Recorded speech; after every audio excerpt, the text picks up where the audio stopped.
Welcome to the Know It All podcast. The NBA season is upon us. We're ready to go. Our first real legit NBA season in 2 years. COVID pending, but we're back on the regular schedule here. So we will have a real regular season. Fans will be in the stands, and the season will be like it is and will not be ending in July. It'll be ending June. So that's exciting to get back on the schedule.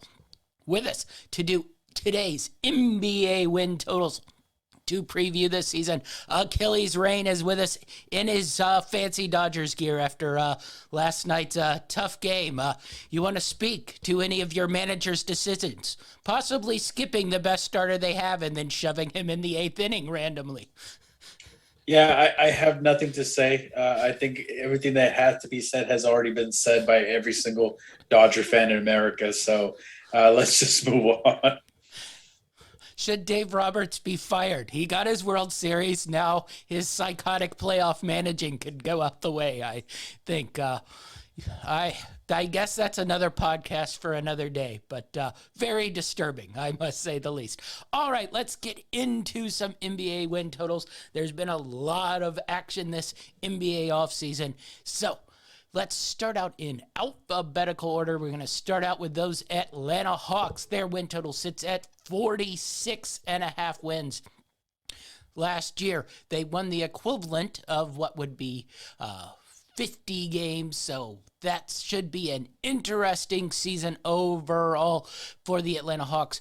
They made it to the Eastern Conference Final, a little bit of a surprise candidate to get to the Eastern Conference Finals, but if you watch what's happening with the 76ers, right now, probably not too much of a surprise here, but this Atlanta Hawks team fired Lloyd Pierce after they got off to a really slow start, brought in Nate McMillan off their bench as an assistant coach, really started to find their form, and were in great form going into the playoffs. Trae Young, Bogdanovich, they get Hunter back this season after he got hurt. He was the only one really playing well to start the season early on. And then you have John Collins, who they re-signed there, and then put in Clint Capella to do the dirty work for things here. So Atlanta Hawks, the new dominant team in the Eastern Conference. I don't think we thought it was going to happen early on in the season as we watched this team play, but under Nate McMillan, they got better and better and sort of found their rhythm in the playoffs. What do you make of this Atlanta Hawks team here, Achilles? Well, I mean, I do expect a much better performance as the season progresses for this team. As you mentioned, they were a bit of a surprise to a lot of people how far they made it. A lot of it, I think, can be attributed to the fact that, as you mentioned, they brought McMillan in kind of late, and he really kind of galvanized his team and, got them going.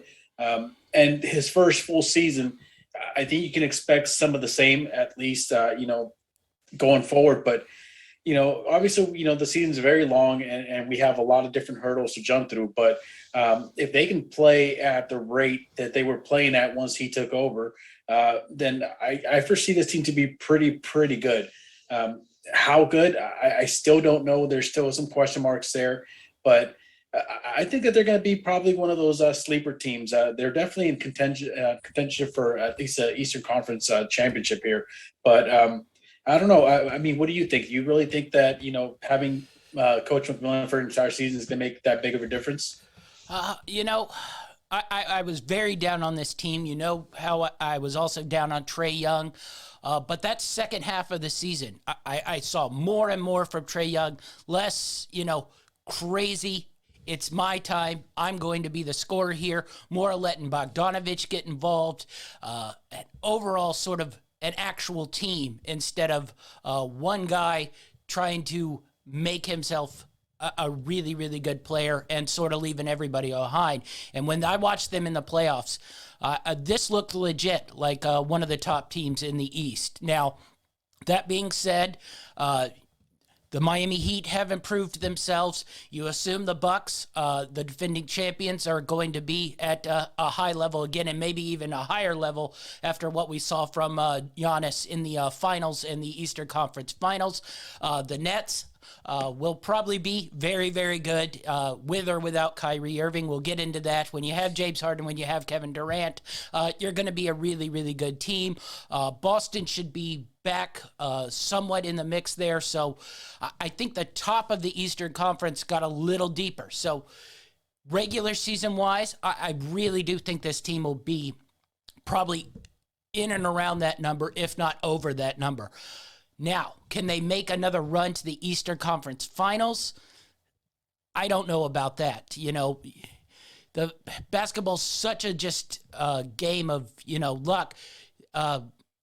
The Phoenix Suns go from probably losing 4 straight games to the Los Angeles Lakers there in the playoffs, to Anthony Davis hurting himself. And then Phoenix is off and running. They get the Nuggets, who were without Jamal Murray. Then they get the Clippers, who were without Kawhi Leonard. So, things fell in place. They made that run to the finals.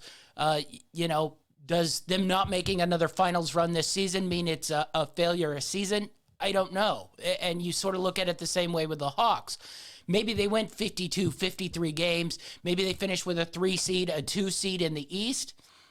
But maybe they get bounced in that second round if they have to go up against the Nets or have to go up against Milwaukee, because I do not think they're quite on that level. I think they're in a level probably in that sort of backup pot with Miami, with Boston, and with themselves. And, are they the best team out of that bunch? I probably think so, but I don't know if they are going to be capable of, quite getting to where they got to in the Eastern Conference. But win total-wise, I think this team is built to win regular season games. Nate McMillan has always been a winner in the regular season, so I think they have that on their side as well. They bring back their core group of guys. Plus, I think this team is pretty deep. So, you saw it when Trae Young got hurt in mid-season. Bogdanovich took over the sort of playmaking duties. They slipped Herter in there. They have Lou Williams who could come in there and score. So I think this team is just built for regular season wins. Playoff success, I probably will question that a little bit. See, and I know this is just casual fan talking here, but for some reason, I got a feeling like this team would be much better suited for a playoff run as opposed to regular season. Now, obviously, you're much more knowledgeable when it comes to basketball than I am. But just from the games that I watched last season, as you mentioned, when McMillan came in, it seemed like that it looked like a completely different team from what we had seen pretty much for the beginning of the season. So I don't know. It feels like they overachieved in that second half of the season, and I it's hard for me to really see them keeping up with that type of momentum. I mean, they went on a pretty good run. They did at the end of the season. You mentioned it towards the end of that season, so many teams were sort of not taking the back end of the season seriously, who were, trying to move up and put themselves in the draft lottery. So they might have gotten some cheap, wins off that to move themselves up. And, the Southeast Division, I don't know how deep it is. Atlanta and Miami are going to be up there. We'll get to Charlotte and what we think of them. But, Washington's interesting. And then Orlando.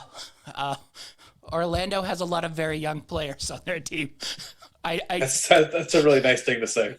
That's about as good as I could put it. So, other than Miami, I think they probably got a pretty simple slate there. And then once again, I think that back half of the, Eastern Conference season, they'll be able to win a lot of games with a handful of teams that are probably not in contention to be in the playoffs. So that's where I think the regular season comes by.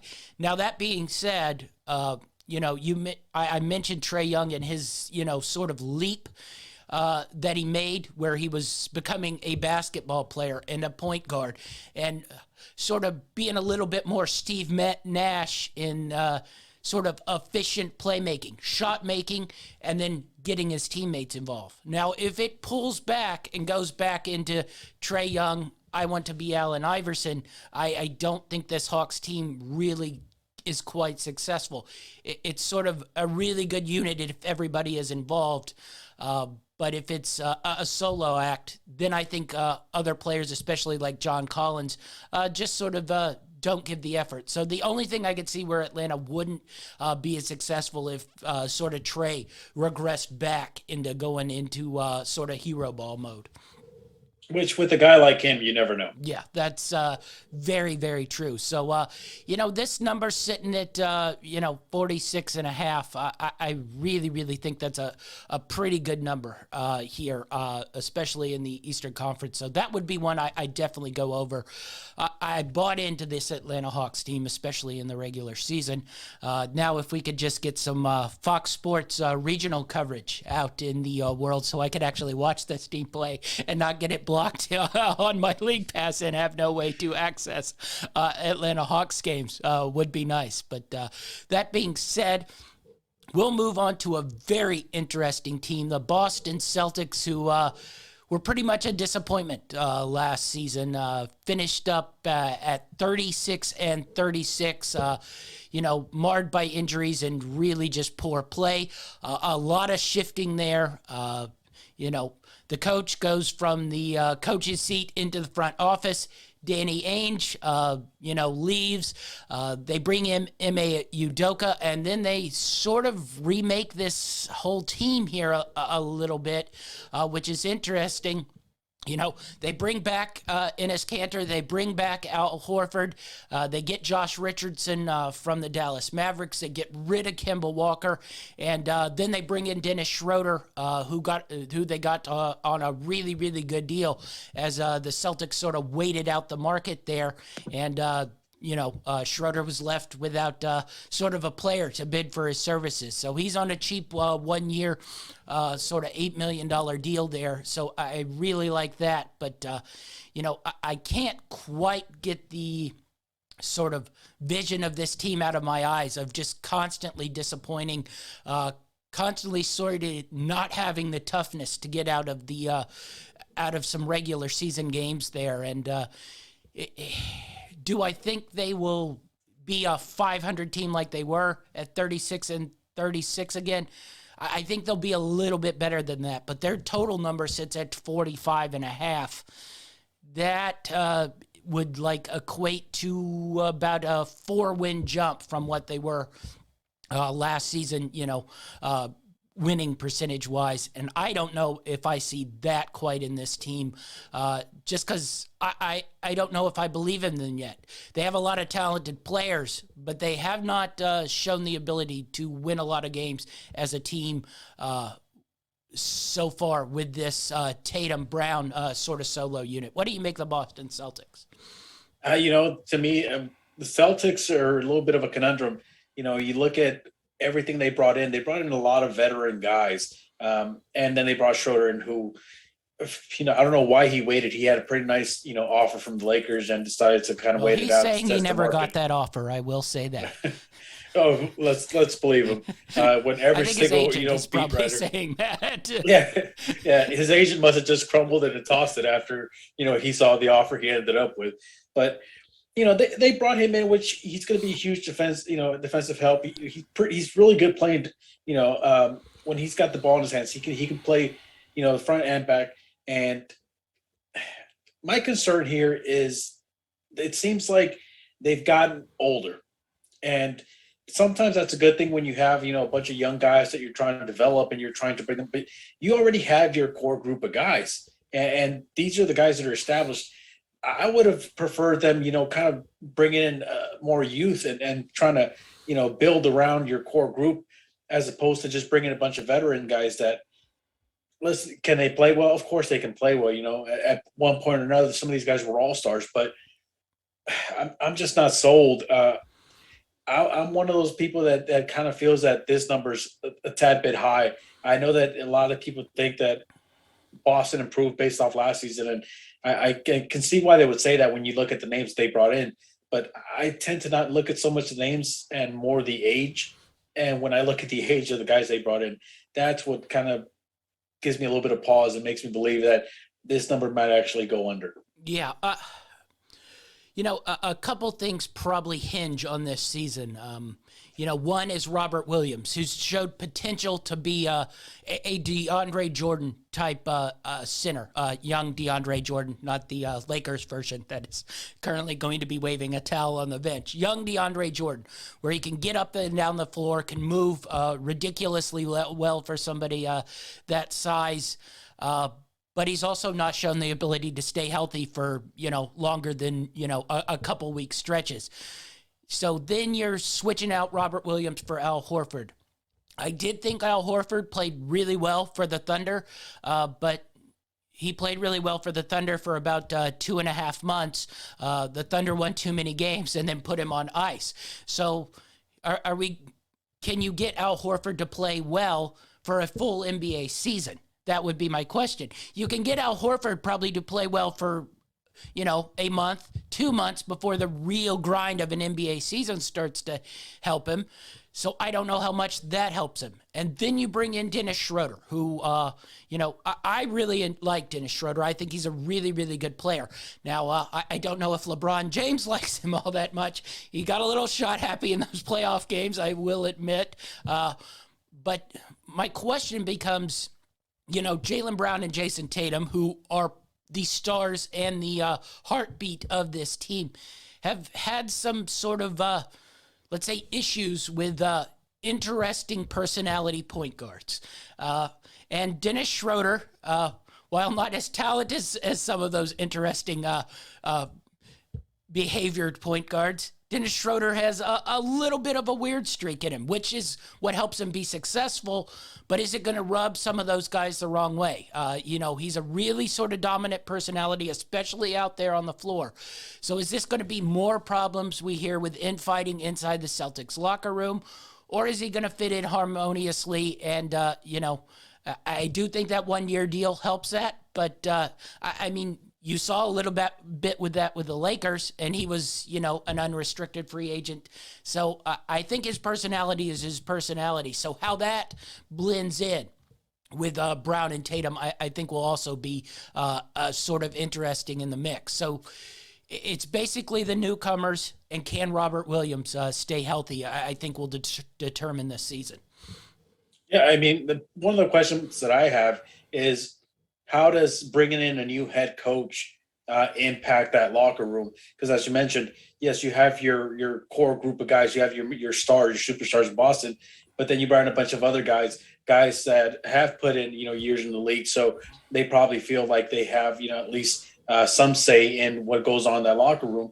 But you bring in a new head coach that probably doesn't understand the dynamics of that locker room, and a whole bunch of new guys that he's going to have to learn how to deal with. So there's a lot of question marks for Boston, and the potential for them to be good is definitely there. My question is, can they get it together quickly enough to actually translate that into wins? And in my opinion, I don't think so, but that's just my opinion. Yeah. The other thing I think will play a big part in this season is Marcus Smart. I saw, 2 years ago, there was some drop off. Last year, I thought there was a lot of drop off. And, this is a sort of big, strong physical player here. So how much has that taken out of him, through the years of having to guard bigger guys and be physical with bigger guys? Can he get back to being Marcus Smart, in the first, 2 to 4 years he was with the Celtics? Or is it going to be more, Marcus Smart, who has trouble guarding on the outside because younger, faster guys are blowing by him?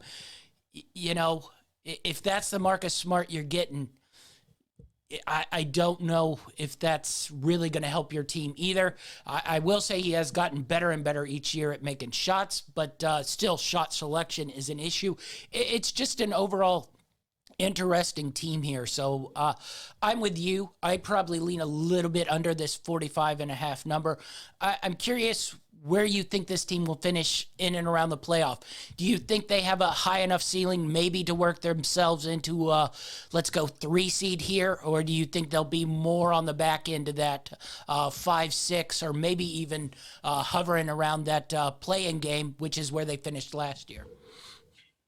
I think that their potential is definitely better than a play-in game, but I don't think it's still, at least on paper, I don't think it's still to the point where I could say, oh, these guys are shooing, for a top 4 seed.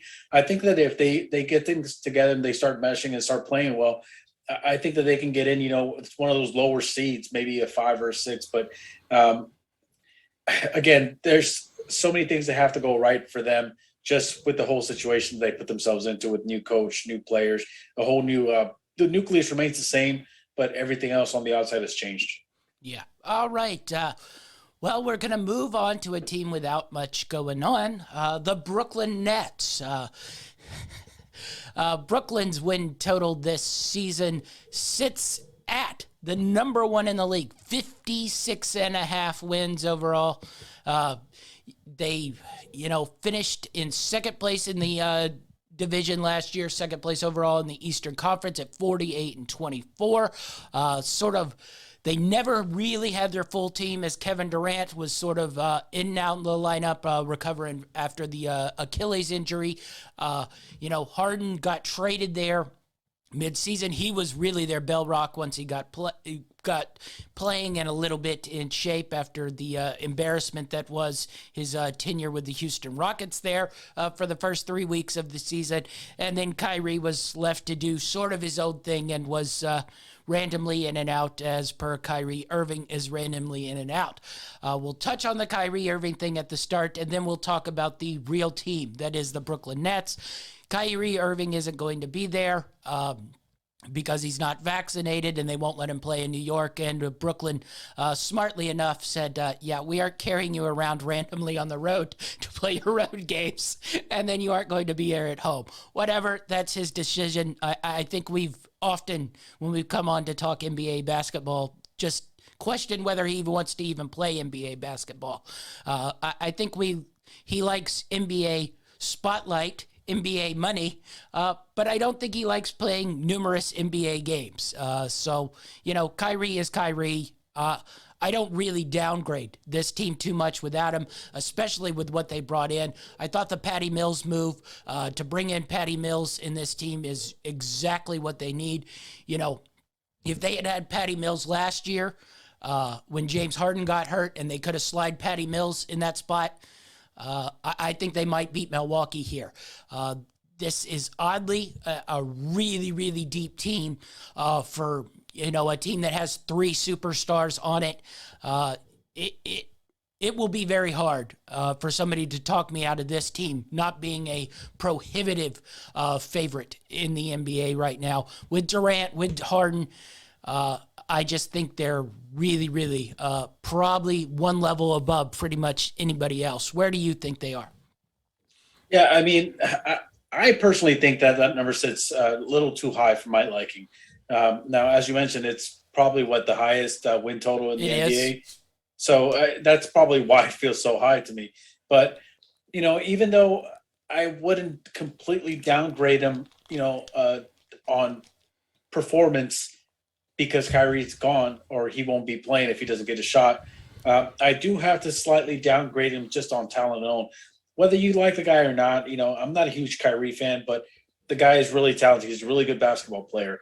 And not having a guy like that impacts you. Now, some might say that it's actually better for you because of the type of style that he likes to play.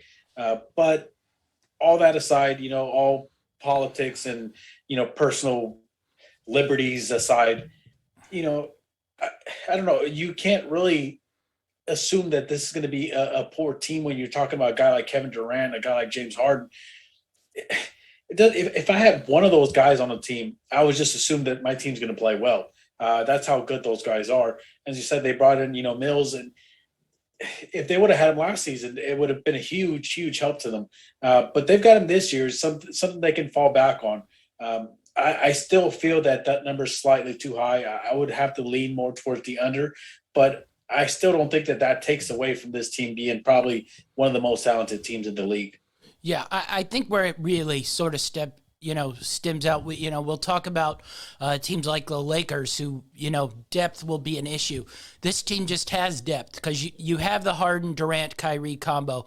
You mentioned it. Yes, they're a little bit less talented without Kyrie there. I mean, if they have Kyrie, Durant, Harden, I'm putting them way, way up there as a favorite. With just Harden and Durant, there is a chance, especially like what happened in the playoff where Harden pulls up with a hamstring injury, then it's just Durant. But you saw, even with just Durant, that game 7 was decided by that much of a foot on a 3-point line. So if you have Kevin Durant, you put yourself in there. If you have Kevin Durant and James Harden, you really put yourself in there. And then, the depth is just... You have Joe Harris to space the floor and play a little bit of defense. You have Patty Mills to come in and make shots off the bench. You have Bruce Brown to clean stuff up and provide energy. They still have Blake Griffin, who looked, somewhat serviceable once he was down there. Now, he probably shouldn't be guarding Giannis a whole lot, but not many people in the league should be guarding Giannis a whole lot. But, I thought Blake Griffin gave them something. I really liked what they got from Nick Claxton, energy big, who can, roll to the basket, do a lot of dunks. And then, I really like the draft pick of Deron Sharp. I doubt he'll play all that much in this lineup, but that's another big body space eater that you can throw at a team like Milwaukee in this to help you out. So I'm really big on Brooklyn. Now, over-unders, if you're asking me to hit the 57 win mark, I probably cut off my mark on a top elite teams here at about 55, even though I think both Brooklyn and Milwaukee probably will be in and around, 80 wins. I doubt they'll be around 80 wins. If they're around 80 That'd be wins, amazing. That would be a really, really impressive regular season game.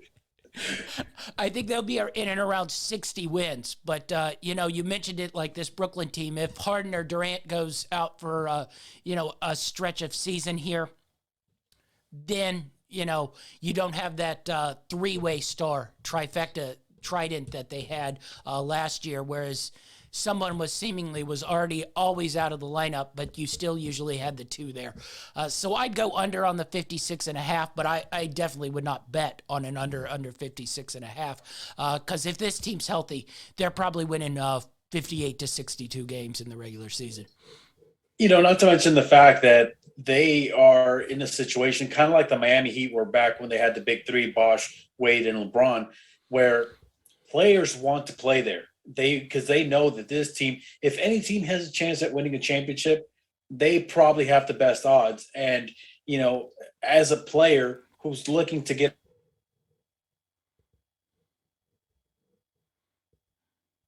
them, as opposed to another team that I probably won't have a shot for and make a few extra bucks. So they do have that benefit where players want to play there.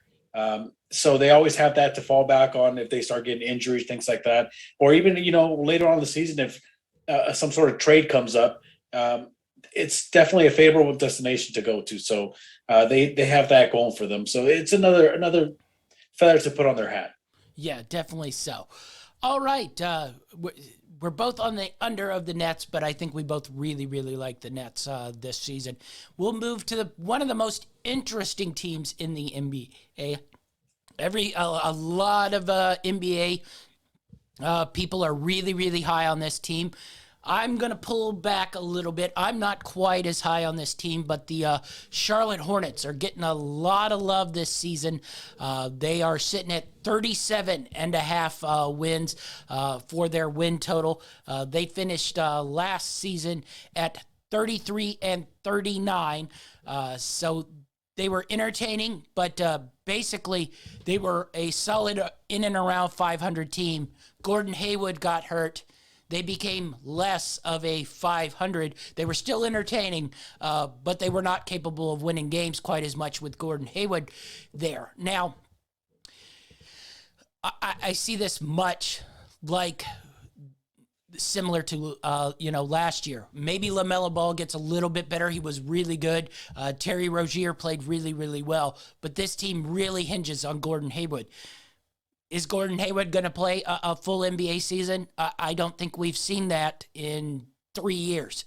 So saying, yes, Gordon Hayward is going to be there to be the bell anchor of this Charlotte Hornets team, and yes, they will be able to do that. I don't know. I'm not willing to go over on this team, though I do think this is a really good NBA team. They probably have a pretty high ceiling, but I think the floor is there too. Because if Gordon Hayward gets hurt, I become less in love with this team. Yeah, I mean, obviously having Hayward there's going to be, huge to your team regardless. My concern here is the fact that when you look at the guys that they lost during the offseason,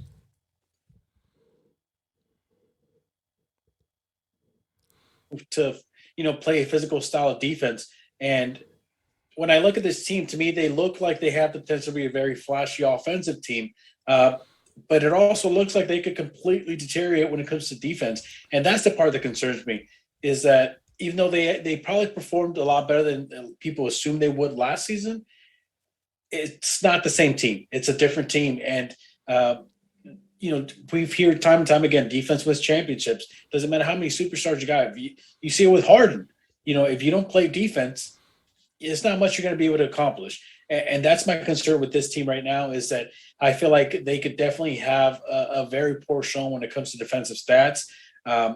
As good as they can be offensively, defense is what really scares me with this team. Yeah, you bring up a great point here. This team and the next team we're going to talk about, probably the two most high ceiling teams that NBA teams are talking about to look forward to. But you mentioned it. I think there are defensive efficiencies on both sides of this. Now, maybe you could cover up a little bit of that with Gordon Hayward and Mason Plumlee. It probably depends how much you're getting out of Kelly Oubre. He was atrocious for the Golden State Warriors to the point where they couldn't even play him for the whole second half of the season when they got, rolling. But, if you're starting LaMelo Ball and Terry Rozier in your two guard spots, yes, it's really, really good offensively, exciting and fun, but you're sort of a little bit of a hole there. Then you're going down to power forward. I love PJ Washington. What a worker. But that's an undersized power forward. So, who's guarding Giannis in this? Who's guarding Kevin Durant in this?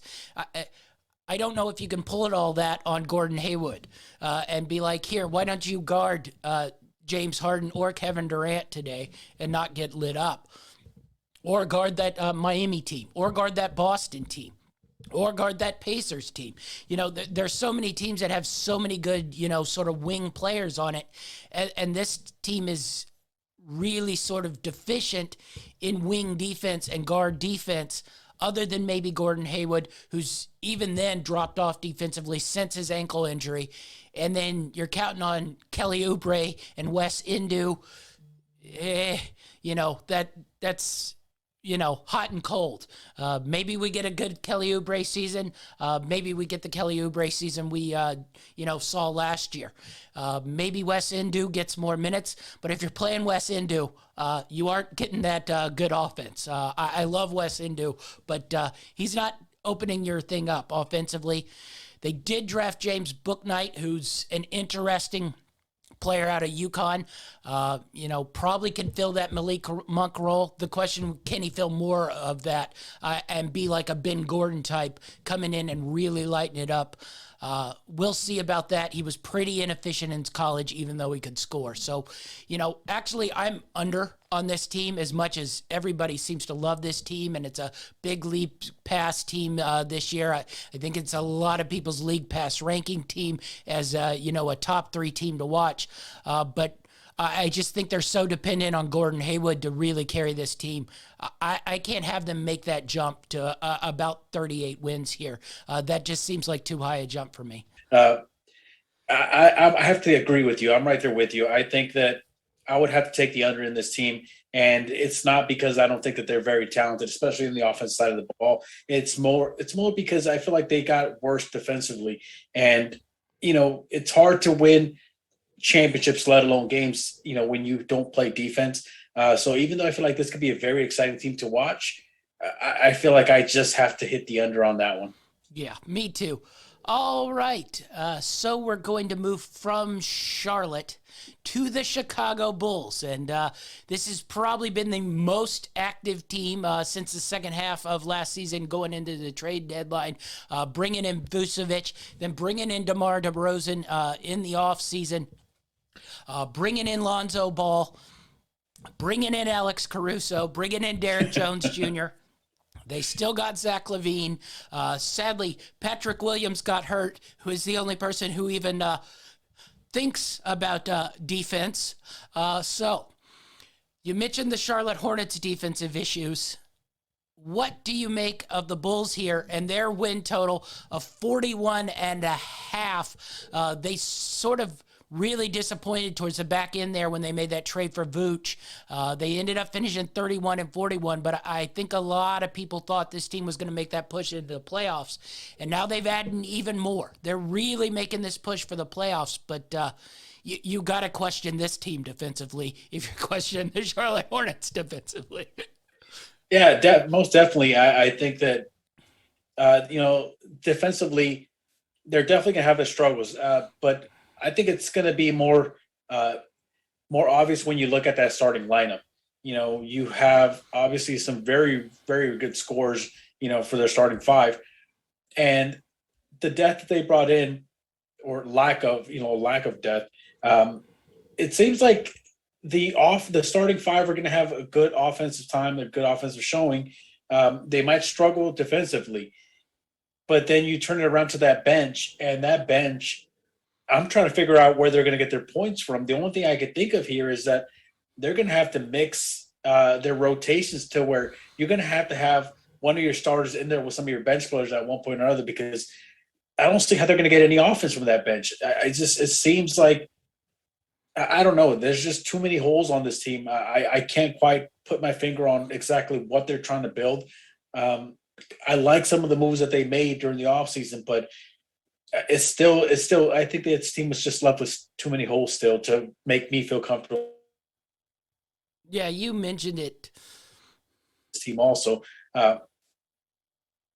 Sorry, go ahead. Yeah, well, you mentioned it's just a weird mishmash of a roster. It's a lot of really talented players, but like Zach LaVine and DeMar DeRozan are essentially the exact same player. Lonzo Ball he's a good basketball player, but I don't know if he's a winning basketball player. He's basically been in the Lakers situation, didn't win there. Got traded to the Pelicans situation, didn't win there. You had Vucevic, who's an electric, scoring offensive center who can, pick and pop and play low post. But he's also graded out as one of the worst defensive centers in the league. And then you mentioned the bench. Yeah, they had defensive guys like Caruso, like Derek Jones. But are you going to sacrifice all those points and put those guys in? How are you mixing and matching? Who's going to be happy? Is, Zach LaVine going to be happy if, Alex Caruso is in there to defend? Is DeMar DeRozan, who just signed a big free agent deal, they're going to be happy if Alex Caruso is in there? And we get, Lonzo Ball, Alex Caruso, Nick Vucevic, and Patrick Williams to close out this thing. It just seems like a weird mix and match in roster. Like, if you're looking on paper at the roster, you're like, wow, they got a lot of good NBA players. Does that equate to wins, though? I don't know if it equates to wins, and you even saw a little bit of a preview of this when they traded for Vucevic, and they were like, oh, we're going to make the push here to get into the playoffs, and they actually got worse, because it's one basketball, all offensive guys, and no defensive guys. And then you got all sort of defensive energy guys on your bench. And who are you swapping out, and how are minutes being allocated? Yeah, there's too many question marks here. I don't see this team. What did they win last season? Was it the equivalent of 37, I think? Yes. They won 31 games, which the winning percentage on that is .431. So I think that's 37, 38 games. That's what I figured. And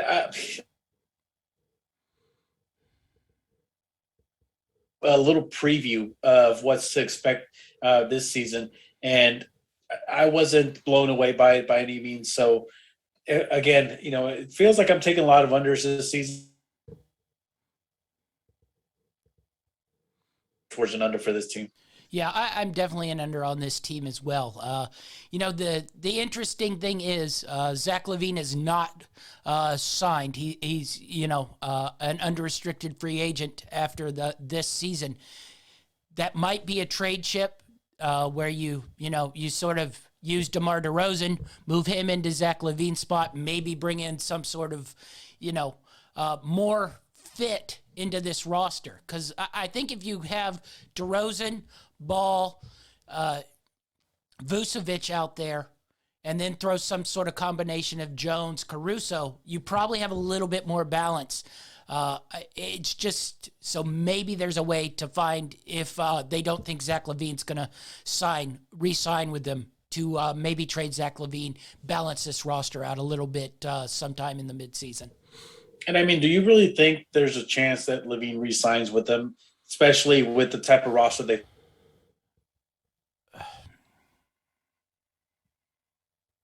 That's hard to say. I assume somebody is going to give him a large sum of money, bordering on, super max type deal. The question is, do I think that's worth it?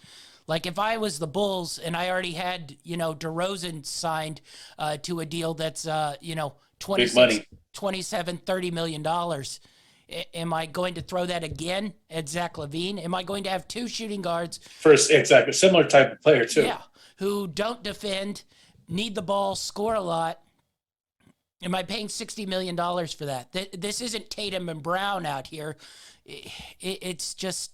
Also, Zach LaVine's never won. At least DeMar DeRozan has, shown he could win with the Raptors, win with the Spurs. Zach LaVine hasn't won. Now, some of that is circumstance. He, started out on Minnesota. He's been on this bad Bulls team. But, the thing is, it's like, if you wait and see and don't offer him that contract extension now, you're probably going to piss him off, and then he's more likely to leave, because I'm assuming some team will throw that money at him.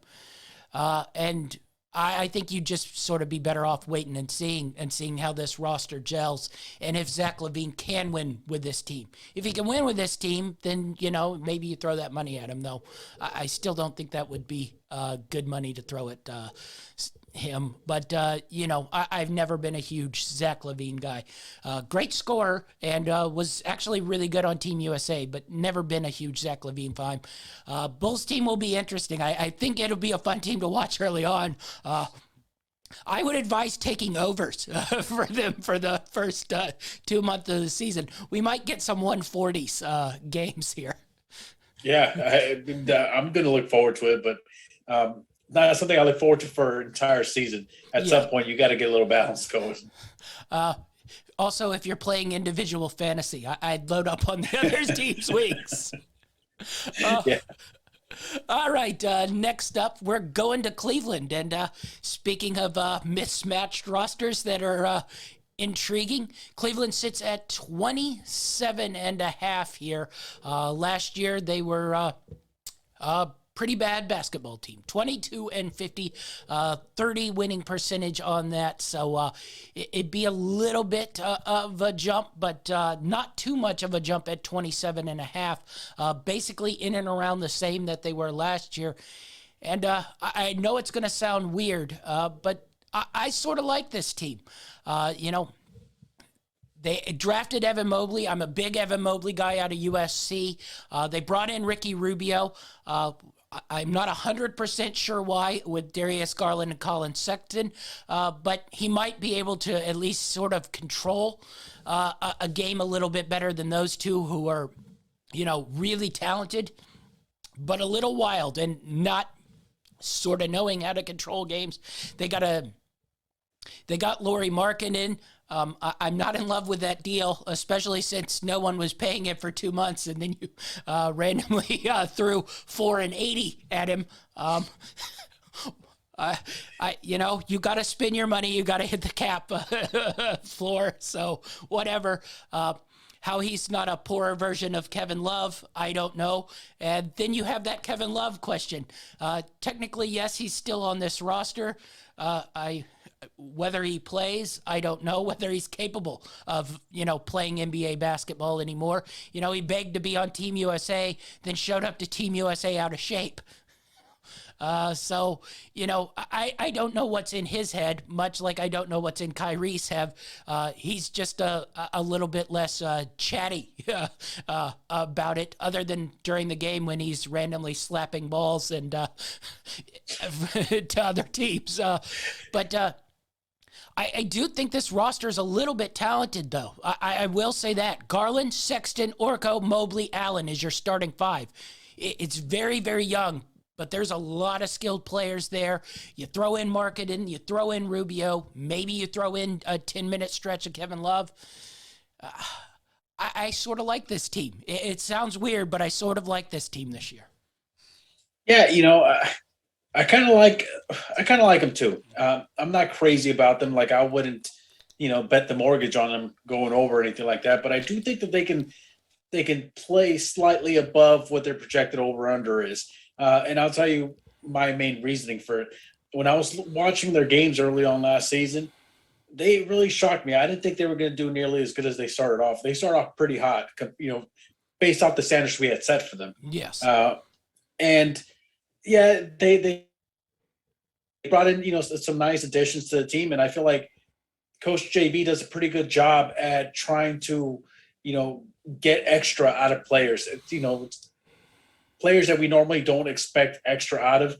I think Coach JB does a really good job at really getting it out of these guys and kind of galvanizing the whole team. So I think that as long as they can kind of just, go based off the path that they're currently setting right now, the progress that they're trying to make with the team they're trying to build, I think they could be slightly better than expected. And so I think that if I had to take my first over, this would probably be the first team that I hit an over for. Yeah, I'm with you here. And, if they sort of put Ricky Rubio in there and then sort of stagger Garland and Sexton and sort of have Rubio as sort of the catalyst for this team, theoretically speaking, this is a pretty good defensive team, Lauri Markkanen aside. But if you have Orko, Mobley, and Allen down there at your front line, and then you have Ricky Rubio, who's always been a really good defensive guard, sort of in there, and you're staggering sort of the poor defensive play of Garland and Sexton in there. I think this could be a good defensive young team, whereas, we've talked about the Bulls and the Hornets in the two previous ones as sort of poor defensive young teams, certainly on the Charlotte side of things here. So this team gives me makings that I think it could be sort of solid defensively, and then sort of weave in some of those, poor defenders in there to give them that offense they need. Yeah, I would have to agree with everything you said pretty much. Let's move on to the West Coast and the Dallas Mavericks. New coach, Rick Carlisle, out after, a long time with the Dallas Mavericks. A successful run there, but it was probably time for sort of a parting of the ways there. They bring in Jason Kidd. Mixed results as a head coach. Did okay with the Nets, but that was a highly veteran team who sort of could self-coach itself. Not great results with the Bucks, but I guess you got to give them a little bit of credit with, bringing the development of Giannis Antetokounmpo in there.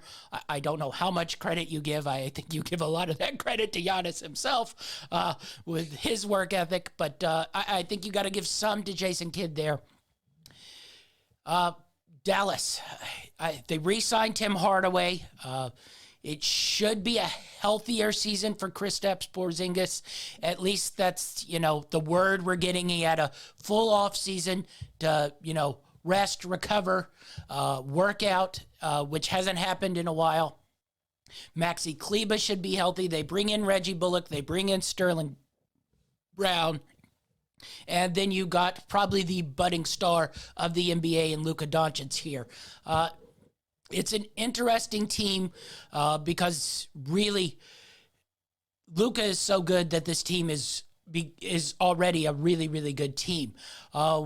Where it could move itself into a team that could be in the mix in the Western Conference is what you get from Kristaps Porzingis. The number sits at 48.5 here for the Dallas Mavericks. They won 42 games last year, 42-30, and that was with a bad little stretch there where they weren't healthy and had a bad COVID situation. So what do you make of this Dallas Mavericks team? Can they move themselves into contenders into the West here? If you watch them play that Clippers game, it took one of the greatest games ever in playoff history by Kawhi Leonard to move that Clippers team past them. And I think if Kawhi hadn't have gotten hurt, we might be talking about the Los Angeles Clippers as NBA champions here. So what do you make of this Dallas team? What's their ceiling? What's their floor? I mean, I think their floor, if there even is a floor for this team, still has to be pretty high. The ceiling itself, I think this team is definitely a contender. It seems like they tried to get, all their pieces that they had last season and then some additions to just improve defensively. But I think this team has everything that they need. I think they're completely built for a long, season run, and they're built for a playoff run. Whenever you have Luka, I think they offensive juggernauts, and you're talking about the way the West has kind of been playing out. I feel like the West has maybe weaker defensively this season. And I see Dallas at least kind of remaining on par to what they were last season. And if I'm going based off of those standards, I think that they're going to have a really good season. So as you mentioned, Porzingis is case. I really like Porzingis. He's a big dude, but he can stretch the floor. He does so many different things for your team. So having him healthy can only help your team, be that much better. This is another team that I feel like the over/under is probably right around where I'd like it to be, and it makes me feel comfortable enough that I would take an over for this team. But it's going to pan out like as the season progresses. But as of right now, preseason, I really like this team, and I think this team could definitely hit an over. Yeah, me too. I'm really big on this team. I would even move them fringe contention with or without, a sort of healthy, happy Kristaps Porzingis. If you have a happy Kristaps Porzingis and not sort of one sulking over there because, they basically just stick him in the corner to stretch the floor, I think with what is going on in the West here, with the Clippers without Kawhi probably all season long, with the Nuggets without Jamal Murray pretty much all season long. We'll get into the Lakers situation. Interesting mix of characters in that. I think this Mavericks team can step up here, especially when, you have a player like Luka Doncic. This is one of those select few, NBA players that can just carry a team to regular season wins, to playoff wins. These don't come around very often. There are a lot of really, really good players. There are a lot of superstar players. This is a legit sort of franchise player, who makes your franchise good no matter what sort of pieces you put around him. Would I like another really number two guy that we know is a number two guy instead of sort of a question mark like Kristaps, if he can stay healthy, if he can stay happy, if he can stay motivated? They become a Western finals contender, and I think legitimately so. Without him, they become a really good team who could get on a run and maybe make that Western Finals if a couple breaks go their way.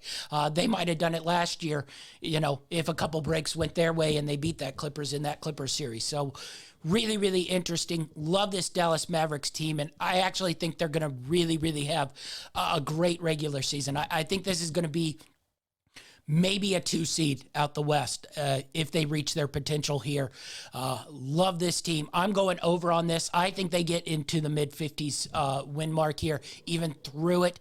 Now, that being said, my biggest question mark outside of Kristaps Porzingis is Jason Kidd. Mixed results. Has he learned stuff? I like his coaching staff that he brought in. and maybe he's ready to really be a head coach in this league and show that he can carry this team past what they've reached in the past. Yeah, I agree with pretty much everything you said. That's just exactly how I feel about this whole situation. But I do expect a lot of really good things. And if they can stay healthy and keep everybody motivated, I think the sky's the limit for this team. Yeah, definitely so. All right. Next up, we're going to the Denver Nuggets with the reigning MVP in Nikola Jokic. Denver went 47-25 last year. They sit at a win total this season of 47.5. That being said, they will not have Jamal Murray. I mean, there is word that he might come in, towards the back half of, the end of the season. We'll see about that. He is, a little bit younger, so maybe he'll be able to heal up. They got that extension for Michael Porter Jr. Hill's locked up. They gave that extension for Aaron Gordon, who they traded for, at the trade deadline last season. He's locked up. I think this is still a really good team, and they showed that when Murray got hurt last year, and they still won games, mostly because Nikola Jokic is just a really, really monster. Good, unique player that the NBA really hasn't seen a player like this, really ever. What makes me nervous here is this guard rotation, and you saw it in the playoffs. Jokic won them that series versus the Portland Trailblazers, but then they got in that Phoenix Suns series, and you can't win games with Monty Morris and Campazzo and Austin Rivers as your starting guards. There's just such a hole there at that guard waiting for Jamal Murray. I love that front line of Porter and Gordon and Jokic, but it just looks so bad. Their guards here. What do you think of the Denver Nuggets? Even with all the injuries they're going to be dealing with during the beginning of the season, I still think this team is good enough to still, go over that over-under mark. And I know there's a small sample size, as you mentioned, it was only, 25 games that they played. But I think they were 16-6 though in those games. So yeah, exactly. And you look at the stats for those games when he was out.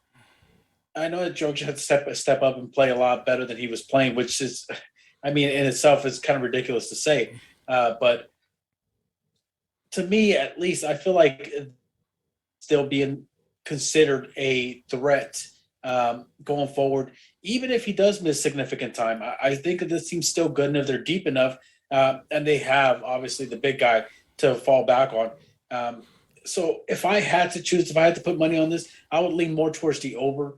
I think this team's very talented and deep, and I think that it'd be great if they were healthy. I'm sure they'd love to have everybody healthy, but I think that they're still good enough to get by.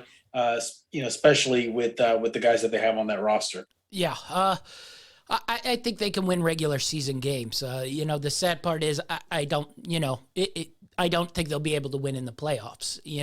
With that guard rotation. It makes it too difficult. You put too much on Jokic. It depends a lot on Michael Porter Jr. He's really going to have to, he was sort of hot and cold last year. He was learning in that first year after the back injury. Last year, he was sort of hot and cold. He'd have games where you're going, this is elite player in this league, and then he'd have games where he totally disappeared, and he certainly wore down by the playoffs. This season, he's going to have to make that jump. I think he will make that jump.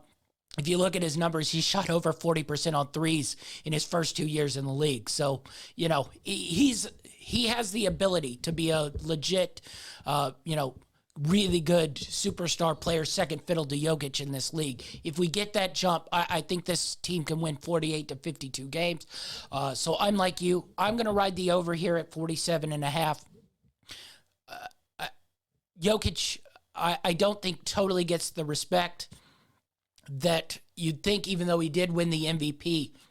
He wins games in this league. He's won games in this league ever since, he started to take over that dominant role. And I think that'll continue here. So, as long as Jokic stays healthy, which he's shown he's not really injury prone, I don't think he moves fast enough to get hurt. So I like the over here at 47.5. I think they get into that. I think low would be 48. I think they could get all the way up to maybe 52 wins here. Yeah, I have to agree with you. I have the same type of feeling. Like I said, health is going to be an issue, the main concern here. But as you mentioned, he's never really had injury concerns. So I think they're going to be okay. And once they're all healthy, they're going to be really scary. Yeah. It would have been a fun year if they started out with Murray. I think they would have been my number one spot to win that title with Murray, Gordon, Porter, and Jokic there. And then you have Barton and Morris coming, as secondary scorers off the bench or, in a supporting starting role instead of having them, have to be a main contributor onto this team.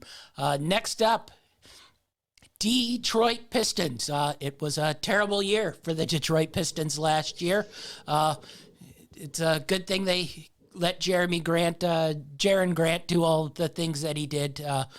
But they got the number one pick in the draft, which is sort of what they were shooting for, 20-52 on the year. This season, their win total sits at a fun 24.5 here. I must say, I'm kind of intrigued by this roster. I will say I'm a very, very big Cade Cunningham fan. Really like his game. Can he come in and win them games? I don't know. But, you sort of look at this starting five. Now, granted, it might be along in the G League because they're all like 20 and under. But you got Killian Hayes, their first-round pick from last year. You got the new number one pick in Cade Cunningham. You have Sadiq Bey, who really, really played great as a rookie. You have their max player in Jeremy Grant. And then you got the young guy, Isaiah Stewart, probably going to start this game. That's a lot of potential, but it's very, very young potential here. How do you think this Detroit Pistons season is going to play out? This team I'm a little confused about, and it's, they have a lot of really young guys. And as you mentioned, there was a point in time last season where they started playing the young guys, and it seemed kind of like they were starting to build a rapport with each other. But I don't know what to expect. I didn't get to watch a lot of Pistons games, and I don't foresee myself watching a lot of Pistons games this season. But I do like their young nucleus of guys they have. I feel like they definitely can't. They can win games, but I feel like there's still more development that needs to happen with those guys. And I don't know. What's the over-under on this team? This team's over-under is 24.5. They won 20 games last year. I mean, I could see them going over, especially if they continue to develop at the rate that they were developing last season. They're young guys, as you mentioned. They have obviously some more talent that came in this season, so you can only expect them to be better. So I guess if I had to, I would have to slightly lean towards the over on this one, especially seeing as how low the number is. Yeah, I'm a little bit torn here because I actually like a lot of these players on this team. I think they could be really a good watch. This might be a good team to watch, but, the NBA is cruel. And, this sort of gives me the sense that this team will be in a lot of games till about 4 minutes left in the fourth quarter. And then when they need buckets, they need stops. The other teams will be able to get those buckets and stops because they have a lot of veteran NBA players. This team probably is not going to be able to function in that way. Even though Cade Cunningham was great at that in college, this is another step up. Being able to create and close out games in the NBA, much different than being able to create and close out games in college. And even there, he wasn't able to, just carry that Oklahoma State team to a ton of wins. Now, they were very, very talented division at Oklahoma State. Really love Cade Cunningham. It'll be interesting to see where Killian Hayes sits. He had sort of a lost season last year with the hip injury, but towards the end of the year when he got some playing time, started to play okay. Just should be interesting to see what they will. I probably am going to lean under just because I don't think they'll be able to finish out games. They'll lose a lot of close games late. And then sort of as the season turns towards that last 2 months, they're probably going to be eyeing wanting to bring in another high draft pick. I wonder how many of these guys sort of get the shutdown maneuver here. And the other thing I'm interested in is Jeremy Grant. Is he going to be okay if it's, Cade Cunningham's team? He threw away a deal with the Denver Nuggets as, a big-time role player to sign that big deal with the Pistons to be the, lead guy. Maybe he's still the lead guy this year, but in 2-3 years, Cade Cunningham is going to be that lead guy. Is he going to be okay sort of sitting back and becoming that role player again now that he has his money? Yeah, I mean, but you see it a lot of times for a lot of these guys. Their role is much more important than what they're going to make. A lot of these guys are coming in to take the spotlight. And in today's NBA, it's not like the NBA, for back in the days when I used to sit down and watch games all the time, where the market really dictated how much, of a spotlight you were going to get. Now, it doesn't matter with, today's, with the NBA League Pass and social media and, players are really exposed. They get all the exposure that they want. So I think it's going to be really telling going forward. We're going to see whether he really wants to be the guy because he really wants to be one of the best, or if he just wants to be in the spotlight. So I think it's going to be a telling season. But obviously, there's still a lot that remains to be seen. We still don't know how the rest of the guys are going to develop there. So question marks still left to be answered. But I kind of like the. Yeah, definitely so. All right, we'll move on to Golden State, one of the most interesting sort of science experiments I think there is. They have a lot of old, they have a lot of young. Does it intertwine and equal wins? I don't know. But if you have Steph Curry, you're going to win basketball games. I think that's proven.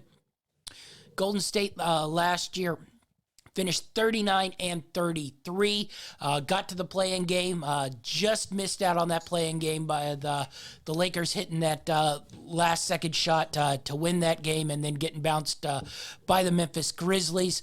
The Golden State Warriors win total sits at 48.5. A big jump here. Some of that is going to be because Klay Thompson, quote-unquote, is coming back. They're saying now it's like post-Christmas that he's coming back. What Klay Thompson are we getting? It's an ACL, it's an Achilles now. Are we getting Klay Thompson 3 years ago? Or are we getting Klay Thompson with a bad knee and a bad ankle foot? I don't know. Interesting draft. They could have drafted a couple guys that sort of were already NBA ready, and they could have slid in there more role player style. They went with another big upside guy. Last year they went with James Wiseman. This year they went with Jonathan Kuminga. Both electric-looking athletes. Can they be big-time basketball players? We'll see. Now, they did take Moses Moody as well, who's a little bit more advanced and probably could slide in and play a role. So this team is both young and old. They bring in Otto Porter Jr. They bring in Andre Iguodala. What do you make of this Golden State team? I was really big on Golden State last season. As a matter of fact, I think they were one of my sleepers coming into the season. And they kind of disappointed. I mean, I guess it's hard to really foresee injuries happening. And one of the things that I didn't foresee was Klay Thompson being out for the year. So that played a big part in it. As you mentioned, they said that he'll probably be back like around Christmas time. So you're talking about right when teams start getting into the flow of things. Listen, you got Steph Curry on your team. I think you got a really good shot of winning just about any game. The question then becomes last year they took a shot with Wiseman, who both of us were really high on, and I remember saying that I thought he was the most NBA ready. But obviously, as we saw as the season progressed, he wasn't quite ready, and probably one of the reasons why they feel like he still needs more development going into this season. I like Golden State. I just think that the numbers set a little too high for me, especially with the way they ended last season. I'd like to see some consistency. before I feel comfortable. So I think that if I had to put anything on it, I would have to lean more towards the under for this season. Yeah, me too. I think I'm going to go under. Now, in theory, let's say mid-January, February, you have Steph Curry, you have Klay Thompson, you have Andrew Wiggins, you have Otto Porter, you have Draymond Green as your starting five. You have Kevin Looney coming off the bench. You have Andre Iguodala coming off the bench. You have Tyrone Poole, who I really thought stepped up for them. You have Damian Lee. This could be a good team. The other thing I wonder about is how you sort of weave these young guys in here by taking these projects, by taking Kuminga, by taking Wiseman, by taking Moody. How do you get them game time and still try to be a legit contender in the Western Conference? Because if that starting five is healthy and ready to go with those veteran bench guys, you shouldn't even play Wiseman, Kuminga, or Moody.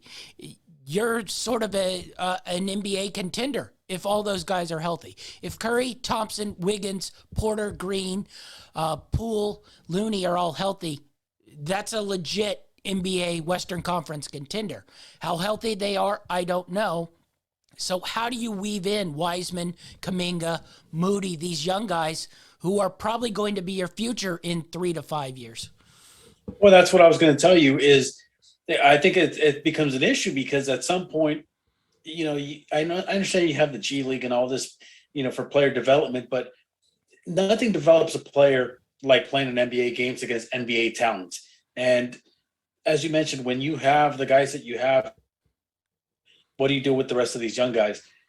I think it becomes an issue. This is the future guys, the potential development, and I mean, I think they're in a really tough predicament here, and I don't like it too much, and I don't know. They're going to be okay. They, like you said, on paper they have a really good roster. They have a pretty much a contender type of roster, but they have to take into account the fact that they have to play these younger guys because they have to develop them, and not just that, they have to be able to mesh with the rest of the guys that they're going to build with. So they're in a really tough predicament, but it's probably one of the reasons why I have a feeling like they're going to go under on this over-under total. But again, this is just from the perspective of a casual fan. Yeah, I'm leaning under on this one as well. 48.5, that's 49. No Klay until, at least post Christmas, and even then you're probably working him back in slowly. It's not like December 26th he's gonna be playing 40 minutes a night or anything. It's probably 15-20 minutes, no back-to-backs, stuff like that. So this team might not even be fully formed until like February. Now, that being said, if they are fully formed by February, March, this probably isn't a team I really want to run to in the playoffs because then it might be dangerous. And then you really can just be like, young guys, go enjoy the bench and enjoy the atmosphere of the NBA playoffs. We're trying to win something here. So I'm going under at 48.5. But I do think this team has the potential to be really, really dangerous as the season sort of goes along here. I want to say the same thing so badly, except for the fact that I said that last season. So I'm just going to keep my mouth shut. All right. Speaking of G League teams, the Houston Rockets actually are a G League team. I don't know what the average age on this team is, but I think Christian Wood is their oldest player. So that pretty much sums up this team. They finished 17-55 last year. Got the big-time prospect in Jalen Green. Got Yusme Gruba from Spain. I think you're going to like this guy. You need to watch Gruba play for the Rockets here. If you like old-school post dudes, this guy's your kind of guy because he doesn't leave about a 4-foot circle in the paint. He's wide, and he makes post moves like an old-school guy. So big on Gruba. But this team... it's not built to win this season. It's built to lose a lot of games and get a lot of the young guys time. Now, John Wall is technically on the roster, but they've agreed to find a trade for him, so he will not be playing. Who's taking that $50 million a year deal? I don't know. Eric Gordon also is technically on this roster. I'm not quite sure what his motivation is to play this season. And then you got all these young guys. You got Eric Gordon, you got Christian Wood, you got Nwaba, you got House, you got Gruber, you got Porter, you got Jashawn Tate, you got Kenyon Martin Jr. This is probably pretty easy to preview. They aren't going to win a lot of games, but do you think they'll be... Are they going in the right direction with these young guys? Do you like any of these young guys? Do you think this Rocket team is has potential in probably 4 to 5 years to be back where they were a couple of years ago? Okay, now first let me start off by saying that I looked it up, and I don't know if this is including Wall, but the average age of the Houston Rockets is 23.7. That's correct. So that tells you all you need to know. It's a really young team, okay? I like what I've seen from Wood, but I don't really know a lot of these other guys. And I mean, I guess you could. Well, why would you? 90% of them were in high school 2 years ago. I mean, that tells you. See, like I know you're really deep into basketball. Like I watch basketball more as a casual. These young guys, from all kinds of divisions, and even in high school. So you have a better understanding of where these guys sit. Season, I don't think they're going to win many games, and I could be wrong. I don't know enough about the team to put my mortgage on it, but if I had to bet on it, if I had to put the mortgage, I would say this team's going to go under, and it's simply because they're very inexperienced, they're very raw, and the guys that I do know of still have some development to do. So I think that this team, although they might have some games where they can run up and down the court and be very flashy, I think they still have a lot of growing pains to go through, and I'm going to have to take an under on this one. Yeah, 27.5 just seems like way, way too many wins for this Houston Rockets team. Not only that, they aren't even trying to win. So if by some magical wand they win games early, there's going to be magical sicknesses for a lot of these players to make sure they do not win games so they get that draft pick. You're talking about it. Jalen Green didn't even play in college last year, so you wouldn't even have picked up. He played in he skipped college to play in that little G League bubble summit for about 2 months there. So unless you were really, really paying attention, he would probably not have popped up on your radar. Gruba played in Spain last year. I know you haven't been keeping up with their international basketball too much. Out of all the seasons to not watch, this is the one. So, yes, I understand these guys aren't on your radar. They're going to lose a lot of games. They probably will be a favorite of the TikTok crowd because there'll probably be a lot of cool little dunks that they can just snip clips of. But you might want to look at the score of that game when you see the clips, because it might be 120 to 75 in a lot of these games. So winning is not going to be a part. I can't believe this number sits at 27.5. Because this team's just not going to win NBA games. Not only that, they're in the West. So they don't even get the benefit of the lower tier of the East. The West, basically, other than the Thunder and the Rockets, are all very good, well-built roster teams who all think they have a chance of making the playoffs. So, way under for this Rockets team. We'll see how their youth goes. Next up, the Indiana Pacers. Rick Carlisle takes back over the job for the Indiana Pacers here. They drafted Quist Yarte. I really like Yarte. Malcolm Brogdon returns. Karis LeVert, though he's already hurt. I think that's his full name, Karis LeVert, though he's already hurt. TJ Warren should be back. Sabonis and Turner here. They had a whole lot of problems with their coaching last year. Hopefully Rick Carlisle can get that situated this season.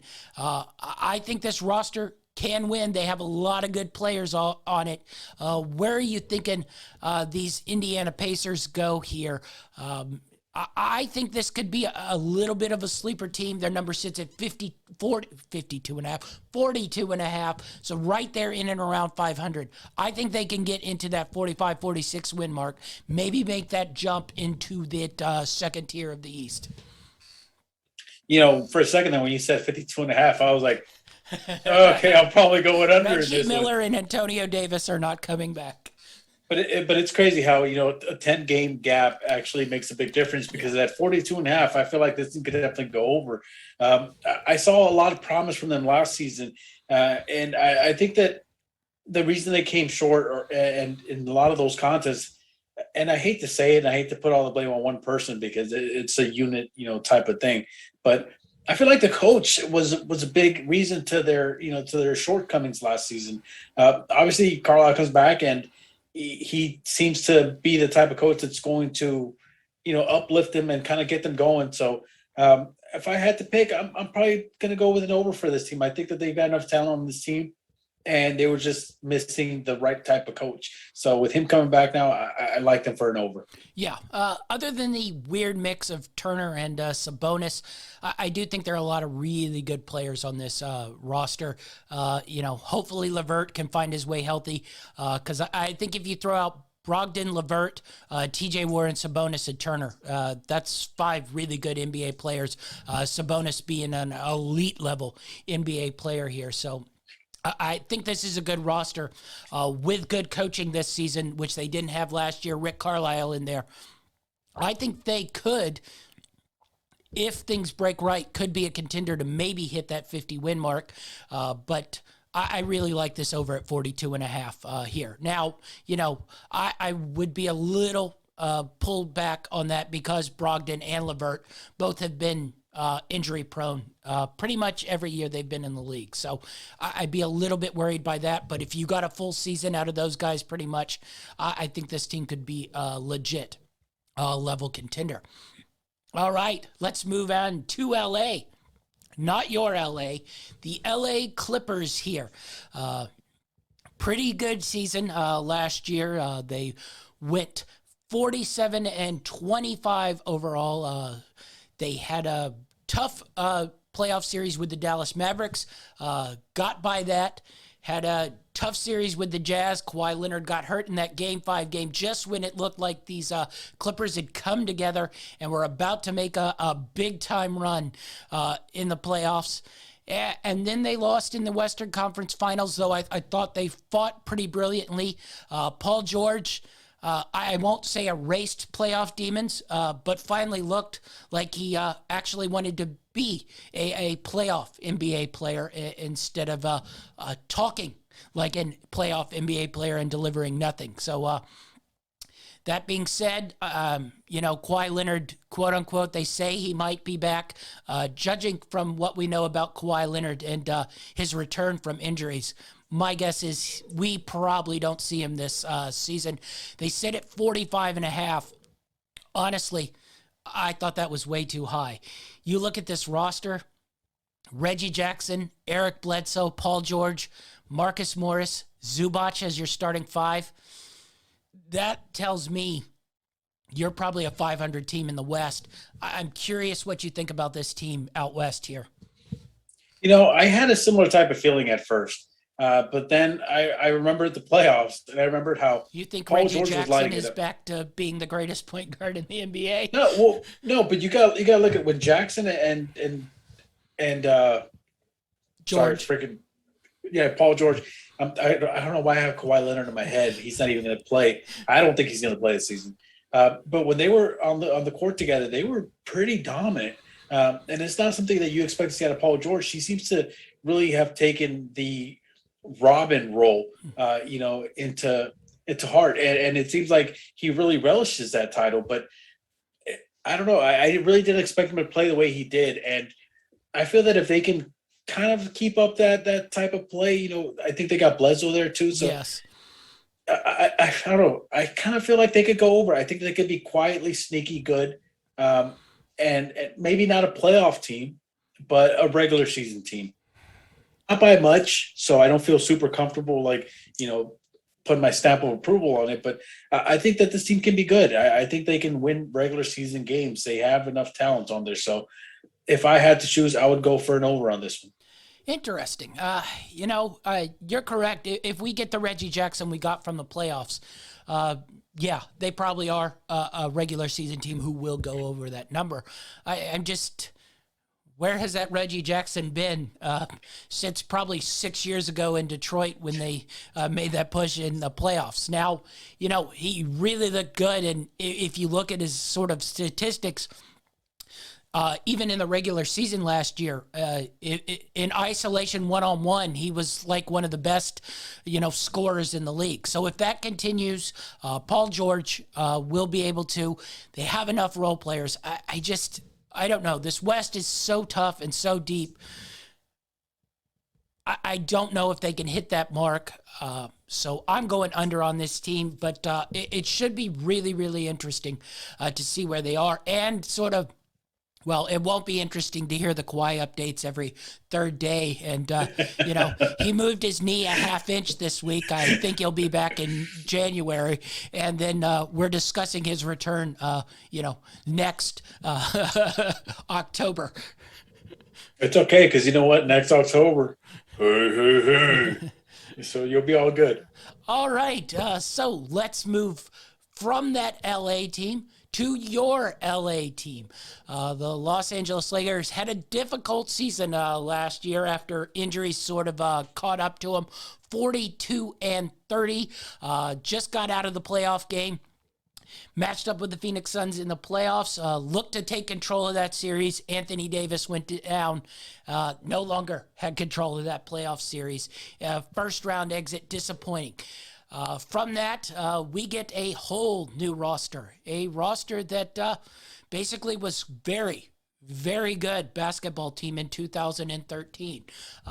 Whether it will be good in 2021-22, I don't know. But this win total sits way up there. Number 4, 52.5 here. Achilles, this is your team.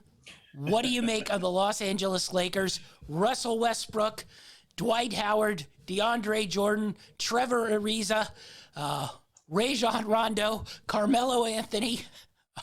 I'm just listing this. And then you still have Davis and James there. Did you like the moves? How are they going to be?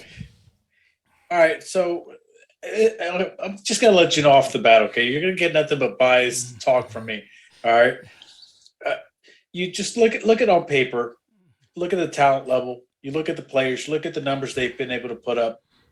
As long as they can stay healthy, in my opinion, this is the team coming out of the West, into the finals. Of course, there's so many different factors that come into play. You saw it last season when Davis went down; it completely changed the look of the team. It wasn't the same team. Obviously, he's the defensive anchor. Everybody likes to talk about LeBron James and how he plays such great defense, and at times he can. But the issue comes when he has to play both sides of the ball. He's not the LeBron back from back in Cleveland. He's not the LeBron from back in Miami.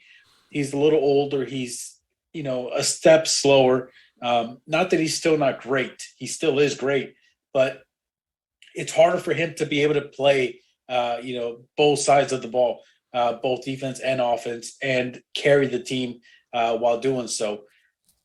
I used to see it with Kobe Bryant.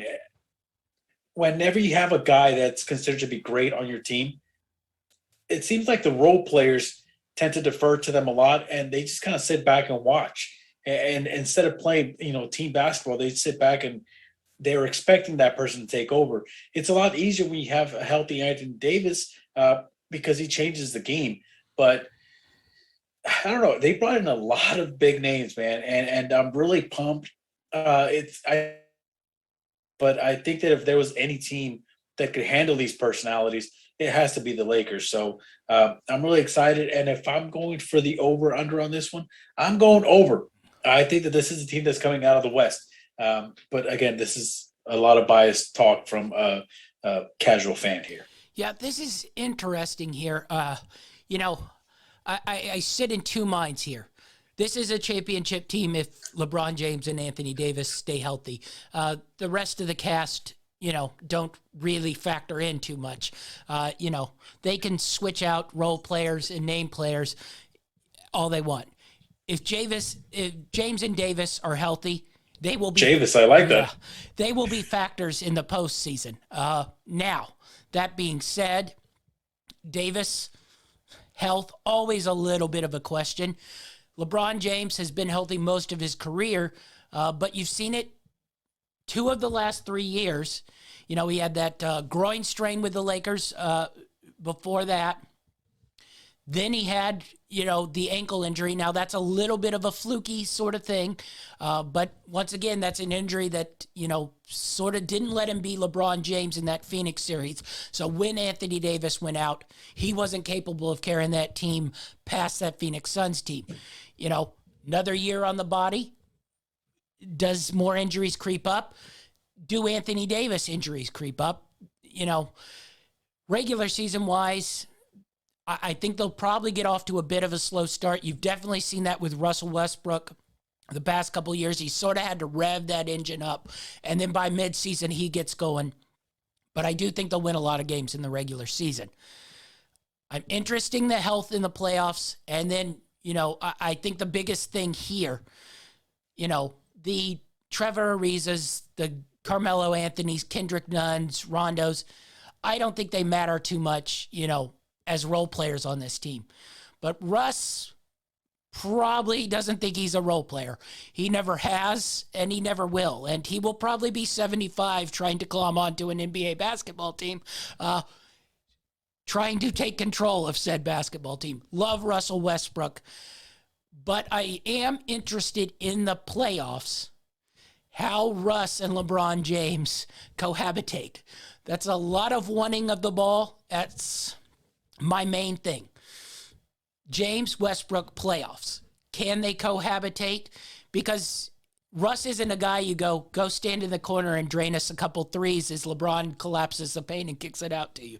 So that would be my only other thing. Russ' personality meshed with James and Davis here in the playoffs. And listen, and your points are completely valid. I totally understand where you're coming from, how it's going to work out.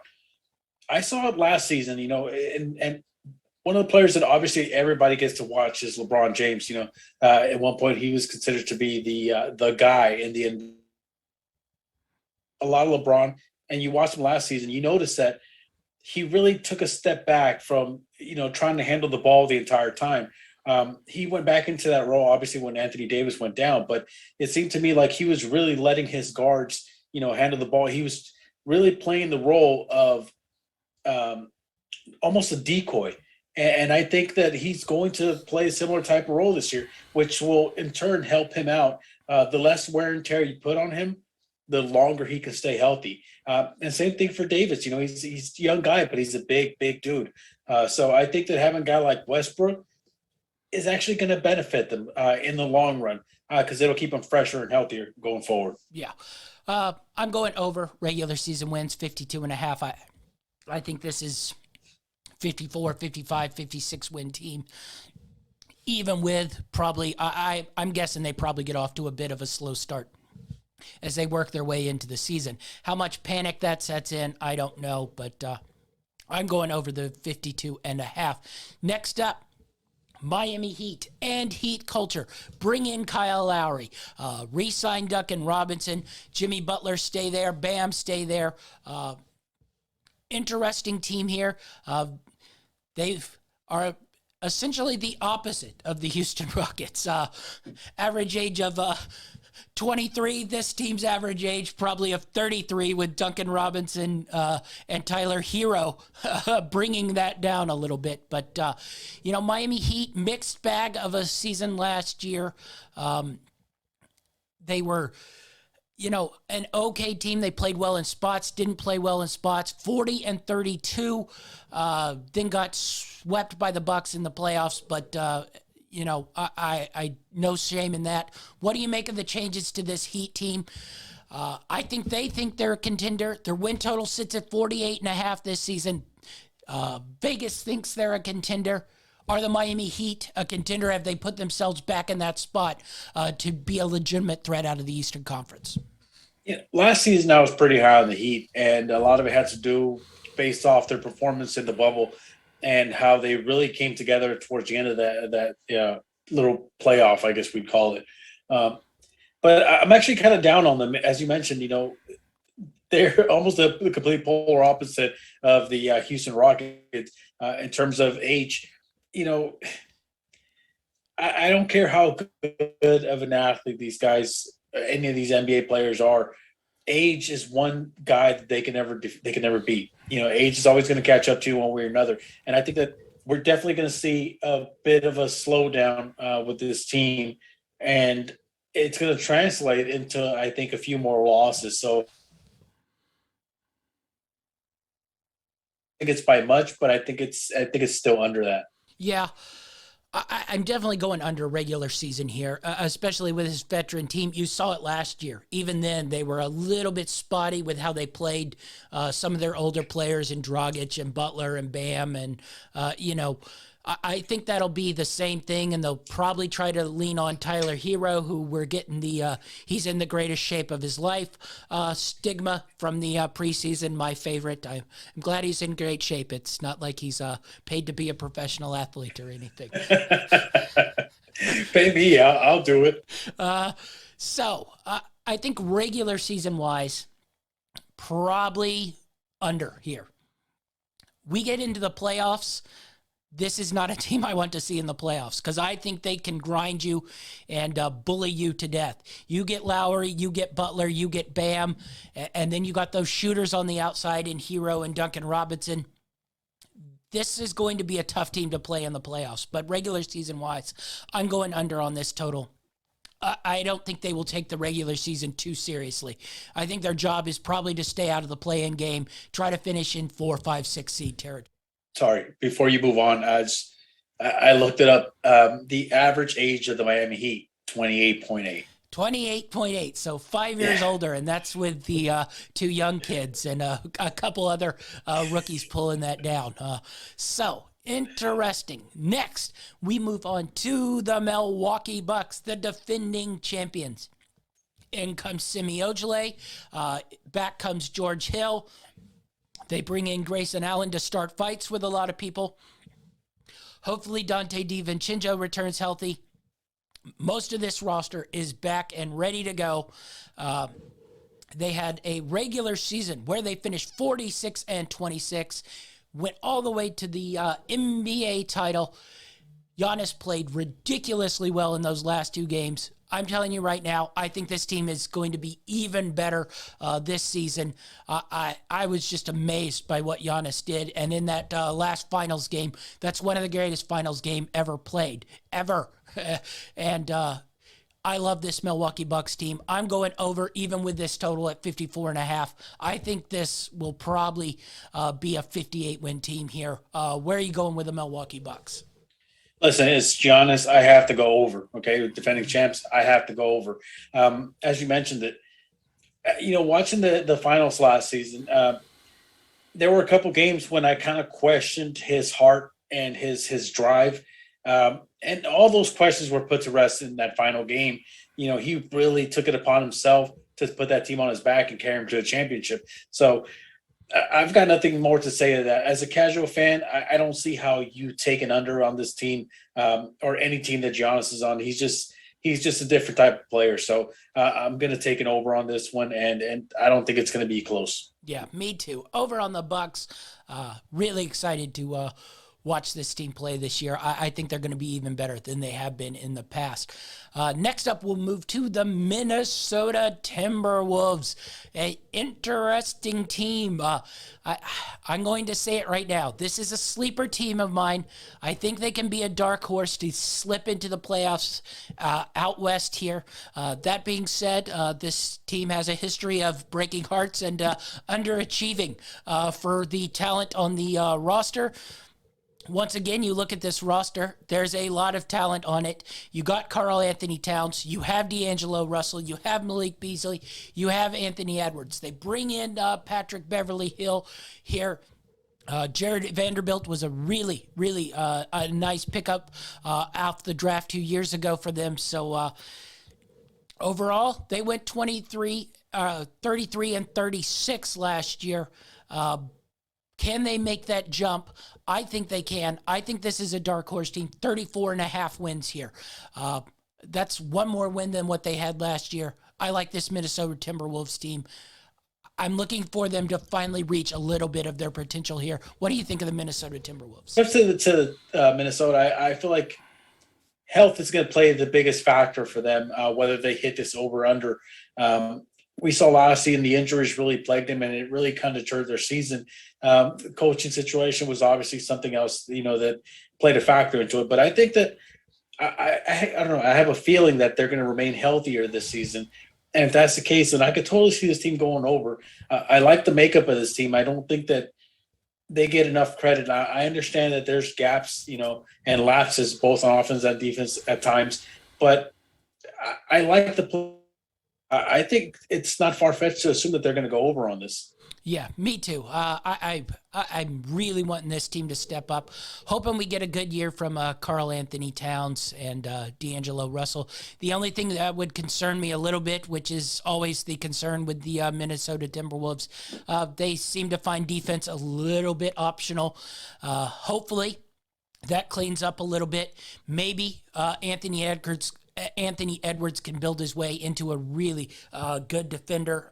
He has the potential to be. So I'm looking for a big step up here on the Minnesota Timberwolves. Next up, the constant underachievers.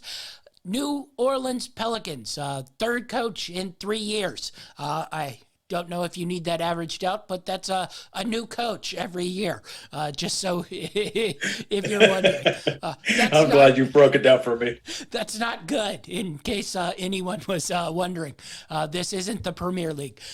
Anyway, in comes Jonas Valanciunas. In comes Thomas Satoransky. For some reason, they gave Devontae Graham a whole lot of money. This is a very weirdly run team. Zion Williamson already has a broken foot. They say it's only going to be a couple weeks. Call me skeptical that the huge, large man who jumps up and down on a foot is going to only be out a couple weeks on a broken foot. Honestly, I hate this Pelicans team. Somehow I think they've gotten even worse from last year. Interesting decisions all over. We'll see if Willie Green, who's been a really good assistant coach, can find them. 31 and 41 on the year. Their win total sits at 39.5, and I'm way under on that. That just seems extreme from what we've seen from this Pelicans team for the last 3 or 4 years. Where are you sitting with the Pelicans?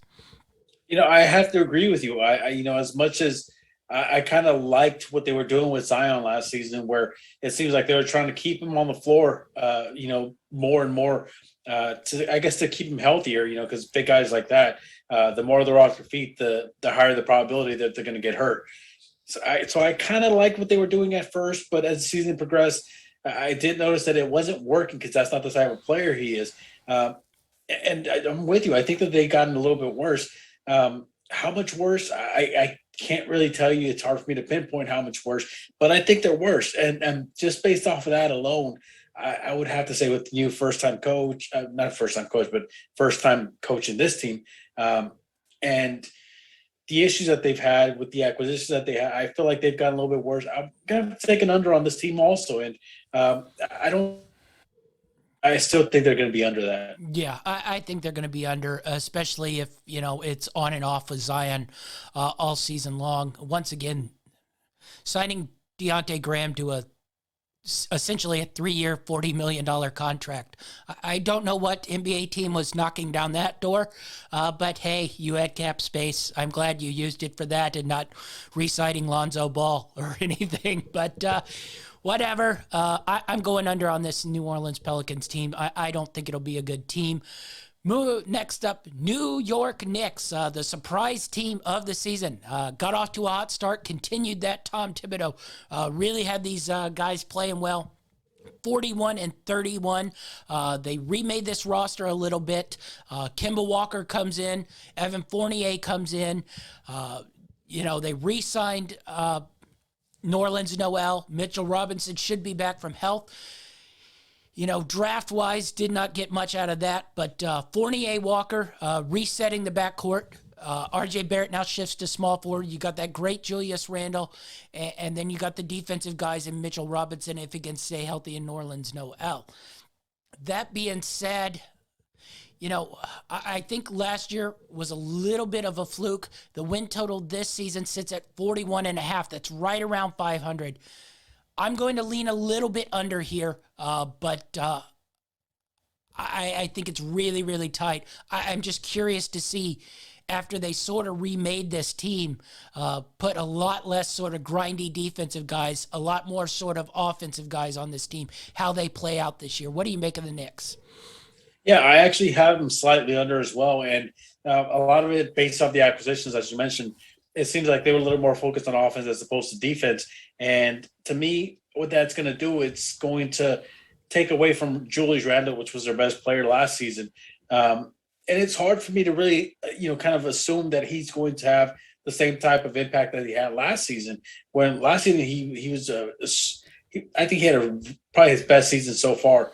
And with all that being said, it's hard for me to assume he's going to have a similar type of season when they're bringing in guys that are going to be essentially taking away some of his shots, some of his opportunities. So I have him as slightly under that total, but I think that the number's not far off. Yeah, definitely so. I wouldn't wager a bet on this. I am interested to see how they play. I will mention that, how healthy is Kemba Walker would be the first question. You saw it with Boston last year and towards the tail end of the season the year before. He's not the same Kemba Walker. I do like the Fournier signing. He's always been a good, solid scorer in this league. I don't know how much of a Tom Thibodeau player he is, but should be an interesting season in New York. But I'm going to lean under on here, but I'm not a heavy under on here. Next up, the Oklahoma City Thunder, who actually somehow might be younger than the Houston Rockets. What they did towards the end of last season was borderline shameful. They got off to a 16-19 start and panicked because they were actually somewhat cohesive and good.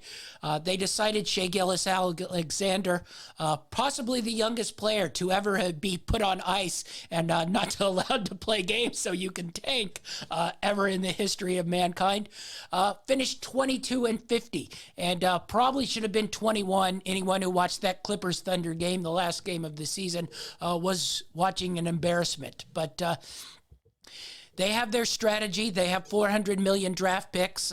They drafted about 20 different guys in this draft. They're going to be in and around the under again. 22.5 is their number.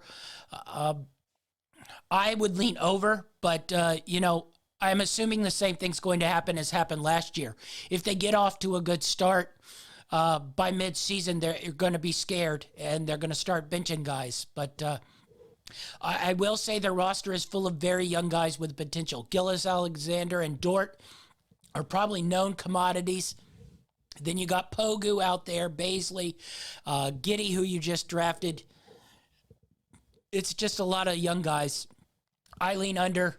This team's not trying to win games, so there's probably not a lot to even break down with this.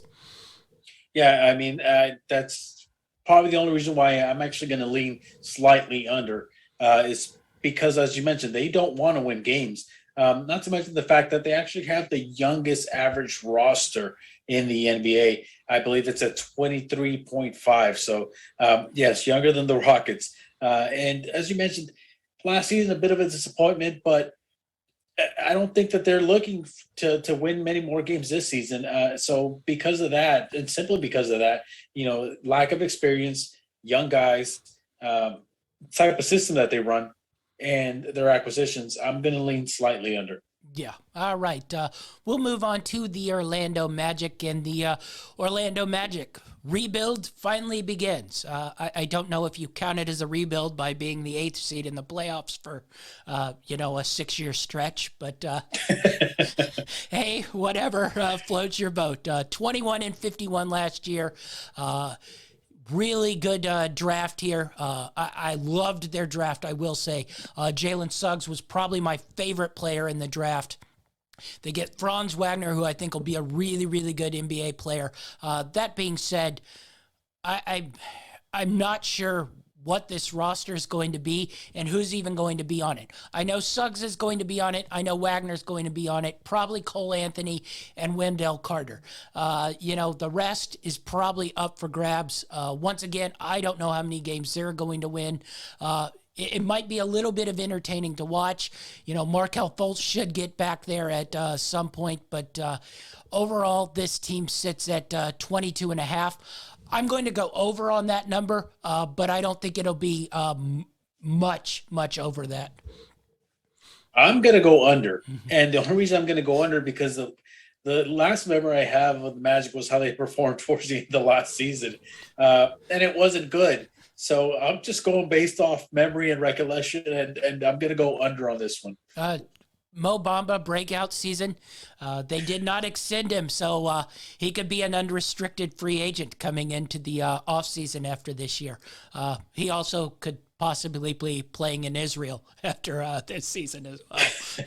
You trying to sub me on that over?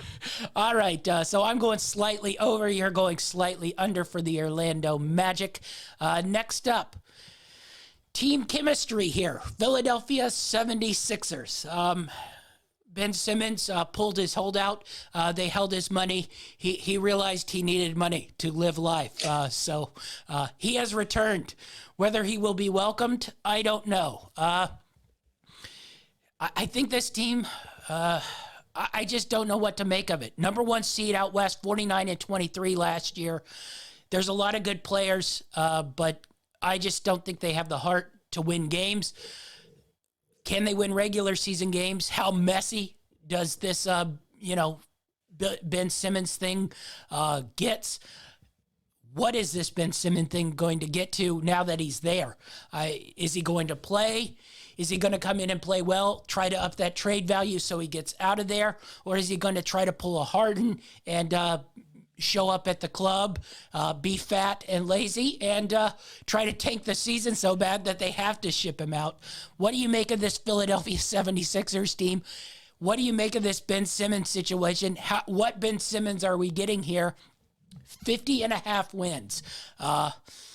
If it was normal like last year, probably over, but I just don't know what to make of this team right now. Where are you sitting with the Sixers? Listen, if I had to, I would have to go under. And it's only because I have so many question marks that I really don't know if there's an answer to until a season actually kicks off and we get going. And just because of that, I'm going to have to lean slightly under. But even then, I'm confused because this team has potential to win plenty of games, and they also have the potential to completely tank it. So I don't know where this team is going to go. This is one of the few teams that I really don't have a feel for. I was kind of hoping that you could sell me on either the over or the under, but I guess since you're in a similar type of situation, I'm going to go under. Yeah, I'd probably, if you made me bet on this, I'd probably lean under. But that seems like a pretty dumb bet because if Ben Simmons comes in here, everybody plays nice. They're winning over 50 games. So I would just suggest not betting on this. Not only that, if they do find a trade partner for Ben Simmons and they bring in an elite level player, they're probably going over 50 wins. So yeah, I just don't know what to make of this situation. I would go leave this alone. Don't bet on it and watch the bad soap opera play out on ESPN. But since I have to make a pick, I'm going under here. Next up, Phoenix Suns, the Western Conference champions. Overall, last year they had a great regular season, bringing in Chris Paul, 51-21. One game under the Jazz as the number 2 seed. This season, they sit at 51.5. So basically, they have to repeat last season. They bring back pretty much everybody. A couple fringe add-ins in JaVale McGee and Alfred Payton and Landry Shamet, sort of to fill out this roster. Can this Phoenix Suns team repeat what they did last year in the regular season? And then we'll get into the playoffs after that. So I think they can repeat what they did in the regular season. they weren't a good ball. And as you mentioned, they pretty much bring the entire group that they had last season back. They had so many things fall right for them that it's hard to really foresee these things happening again for them. So, although I think they're going to be a really good regular season team, I think that the playoffs is going to be their Achilles heel this season. Yeah, I'm with you a little bit. I think they might regress a little bit in this regular season, too. I'm curious how healthy Chris Paul is going to be throughout this regular season. You got a pretty good run of health from him last season. Do we get that again? Does Ayton continue to want to be the grunt worker, especially now that Robert Server is getting a little skimpy with his wallet, not wanting to pay sinners max contracts? Just advice. If you didn't want to pay Sinner's max contract, Luka Doncic and Trae Young were available in that same draft. You had the number one pick. So maybe think about your draft strategy going forward if you're sitting there with that. So does he play the same sort of energy, setting screens defensive role that he did, or does he want a little bit more touches? Chris Paul, we mentioned health. Jay Crowder, do we get another good season from him? So I think there might be a little bit of regression there. I wouldn't ride the Phoenix Suns on an under here, but I'm leaning under the 52 wins here in that competitive West just because I think they fall back. I would also say playoff-wise, I don't think they make another run into the Eastern Conference. Probably out of the first round, but I think they probably get bounced, in the second round or so here. Depending on who they're playing. We have to see the season through before I make full playoff declarations. No, just make them now. Make them now. All right. Next up, Portland Trailblazers. I think disappointing season, but not really disappointing season. 42-30, solid season. I think they thought they'd be a little bit better overall. They sit at 44.5 wins. I will say I did like the moves they made, bringing in Cody Zeller to sort of fill in for Yusuf Nurkic if he can't go and continues to get hurt. Tony Snell in there, Larry Nance Jr., really big on that one. And then I like that sort of three-guard trio, Lillard, Powell, McCollum. It's not very big, but it can score a lot of points. In comes Chauncey Billups for them to take over as coach. I really like this team on the over this year. They sit at 44.5. I think they can have a really good regular season if C.J. McCollum stays healthy, along with Yusuf Nurkic. Yeah, pretty much everything you said. I have them slightly over also. But the one thing that does give me pause is their heavy reliance on basically that three-point shot. It's kind of a trend. You see it happening throughout the NBA, but for me, it's just such a scary thing to be so dependent on it. Who knows? The ball rolls off the brim at one time or another, and it changes their. I think that the margin of error is really small for this team, but if I had to pick, I would say that they're slightly over that limit. Yeah, me too. I think this team will have a really good regular season. We'll see about the playoffs, but I sort of like the moves they make. A lot of sort of multifaceted wings down there to sort of cover for Lillard, McCollum, and Powell, who really aren't going to be able to guard a whole lot of people. But I'm over on this. I think they could get into the 47-48 win range this season. Next up, Sacramento Kings. I like this roster. I liked the addition of Davion Mitchell. The problem is I don't think Luke Walton has proved himself as a coach. And then, sadly, this is one of those teams in the West that I think gets hurt by being in the West. You move them into the East, I'm like, yeah, they could probably grab an 8, a 7, a 6 seed if things break right. You move them into the West, and I'm like, they're going to probably not be able to make the playoffs or even really be a fully capable team of making the playoffs, even though I like this roster. I love their starting lineup. You got Fox, you got Hield, Barnes, hot or cold, Bagley. and Rashawn Holmes. That's a good starting five. And then you throw Davion Mitchell in there, the rookie from Baylor, who's coming off the national championship. It's just, this is sort of one of those teams that I would benefit in the Eastern Conference. And, their win total, it sits at, a solid number at 35.5. They could creep up to win 38 games, but I don't think they can climb to 500 in the West here. See, I mean, I understand everything you said, and yes, it's a solid starting lineup. I'm leaning slightly under, and my reasoning for it is exactly the reason why you have paused for this team, is Luke Walton. As you mentioned, he's his third season there, right? Yeah, I believe it's his third season there. And he's just been so inconsistent. There was times last season where they showed like they were getting ready to turn it around, and then they'd go on a slump or lose a few games.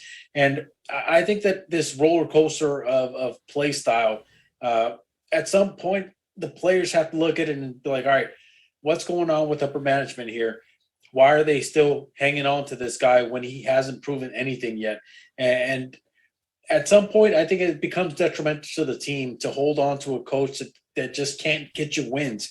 And I think it's going to start taking effect. And that's probably the reason why I'm leaning on the under here. Even though I feel like they have a good shot at hitting the over, I'm still going to lean under just because of the coaching situation. Yeah, I can understand that. I'm going to go over and just hope. I will say I really do enjoy watching this team play. Next up, San Antonio Spurs. This roster is interesting. A lot of good young talent, a lot of solid veteran talent. They don't really have an elite player. They have a lot of really good players. Maybe they're primed for a trade somewhere. We'll see if that makes. Now, this is a team that doesn't make a lot of trades. Greg Popovich returns for his 26th season. Last year, they finished in the last play-in spot at 33-39. Their win total this season sits at a really low 28.5. You would have to really, really convince me that the Spurs would be really, really bad to not win 30 games. I think they win 30 games and are contending, for one of those, 8 through 10 playing game spots. So 28.5 seem low to me with the amount of talent on this roster. It's not a great player, but it's a lot of really good players. Yeah, I mean, as you mentioned, they're a pretty solid team as they don't have any names that are really going to, make you gasp for air or anything like that. But, they have a solid team, and they have, one of the better coaches over the last, 20, 30 years that at least since I've been watching basketball. And then there's rumors that, this might be his last season. And if it's true, I think that these players are going to ball out for him. He's such a good coach. And, I don't see why people wouldn't, give their all and then some, just to try and make sure that he goes out with at least a winning record and a playoff appearance. So if just for those reasons alone, and the fact that he's still coaching there, I'm going to lean slightly over on this one. Yeah, me too. Slightly over on the Spurs. 28.5 just seems way too low. Next up, Toronto Raptors. Really weird season last year. They had to play it all in Tampa. They're back in Toronto. That being said, Kyle Lowry leaves. Weird things with Pascal Siakam. They were 27-45. Now, they did sort of tank towards the end of the year. I don't know what to make of this team because I don't know what is Dragic going to say. Because if you tell me Dragic is staying and you have Van Fleet, Dragic, Siakam, and Anunoby, Chunwa, the draft pick, and Scotty Barnes, who I really like, there's a lot of players that can compete here in the East. But if they're in a rebuild mode, they're going under. If they're going to play this out, I think they're going under. And it's just really hard to sort of read this team at 35.5. Like, legit, if they're playing all those guys that they have, they're going to be a 42-win team at least. If they're throwing this thing away and sort of selling parts off, they're probably going to be a 28-win team. The variance on this team is just really, really weird. Yeah, you pretty much nailed it on the head there. It really depends on how they're going to play this season. And I have a feeling that it's going to start off pretty well for them, just based off the way they got last season. And once they kind of hit that trajectory where they're playing well and they're kind of keeping pace with everybody, I think they're going to want to keep, the team intact and just kind of keep playing for wins.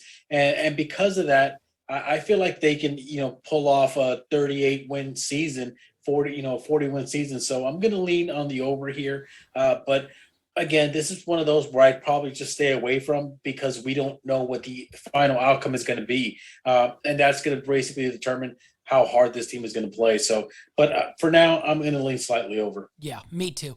All right, next up, Utah Jazz, the greatest regular season of our time. Get into the playoffs, and I start to begin to question things, especially after somehow losing a series where Kawhi Leonard gets hurt. So, distrust will be abound, but in the regular season, it will not be abound. They finished 52-20 last year.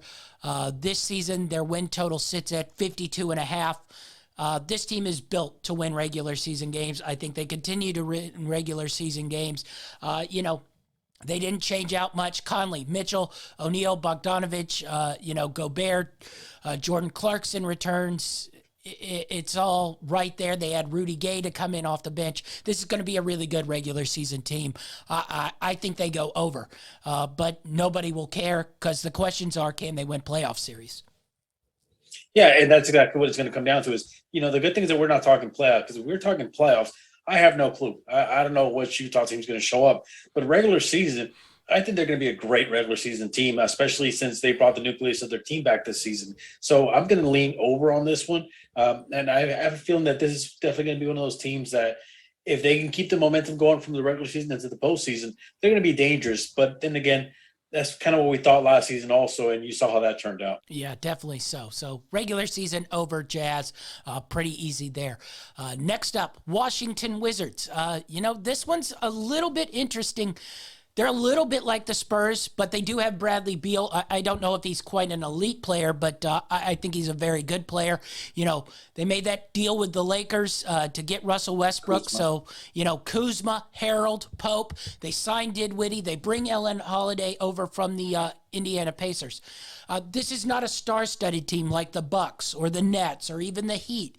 But I think this team could be pretty good in the regular season here because I like their parts. Rui's hurt, so that's going to hurt him a little bit. But, Dinwiddie, Beal, Kuzma, Thomas Bryant returns. You got Caldwell Pope. You got Montez Harrell.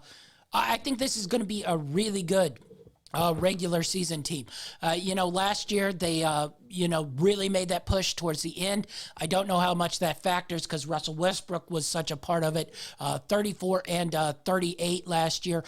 This season's win total sits at 34.5. I'm pretty big on this over. The only question mark I have on this team is Wes Unseld Jr. We don't know what kind of coach he is. This is his first year coaching. His dad was a very, very good player, one of the best players all time. But I don't know if that means his son is a very good NBA coach. He's highly regarded, but we'll see where that comes. But I like this Wizards roster. I think it can win games in the Eastern Conference. I'm not crazy on the over, but I do think that they can hit the over. As you mentioned, they don't have any names that are going to pop out and really, grab your attention. But I feel like they have a lot of blue collar guys, is that the right term? Blue collar, or is it white collar? Blue collar, right? Yeah, collar. White collar. White collar is Kevin Durant. Yes, exactly. Blue collar is Kyle Kuzma. Yeah, blue collar's me, white collar's you, right? But yeah, I feel like they have a lot of those gritty guys that are just, they don't care about getting dirty and getting in your face and, playing both sides of the ball, both defense and offense. So I think that they're going to win more games than people expect them to. I'm just not as high on them as you are, but I still think they're going to hit this over. Yeah, me too. All right, last up, our hometown team on the other side of the state, the Memphis Grizzlies. Jaren Jackson should be back for a full season here. Dylan Brooks, Kyle Anderson, Ja Morant in there. A lot of good young players on the bench there. Desmond Bane turned out to be a great pick for them. They drafted Zaire Williams, took a shot on that one. Interesting roster, a lot of good young players. Didn't totally understand the move to sort of get rid of Jonas Valanciunas and bring in Steven Adams just because you didn't think Jonas was in the plans, and Steven Adams had less on his deal. But, I probably shouldn't argue moves by the Grizzlies. They've been just flawless, both on the GM side of things in the draft room and bringing in players. 38 and 34 last year. They were the ones that got that 8th spot out of the play-in game. Their win total sits this season at 41.5, so in and around 500. What do you make of the Memphis Grizzlies? I'm a slight under here, but that's because I think the Western Conference just too deep. But we said that the last couple of years, and they've managed to find their way in and around 500.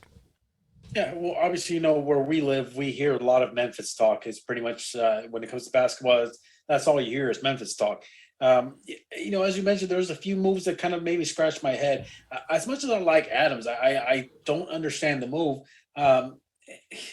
And I don't know. My expectations for them aren't really that high, but even so, I think they're going to be slightly under this season.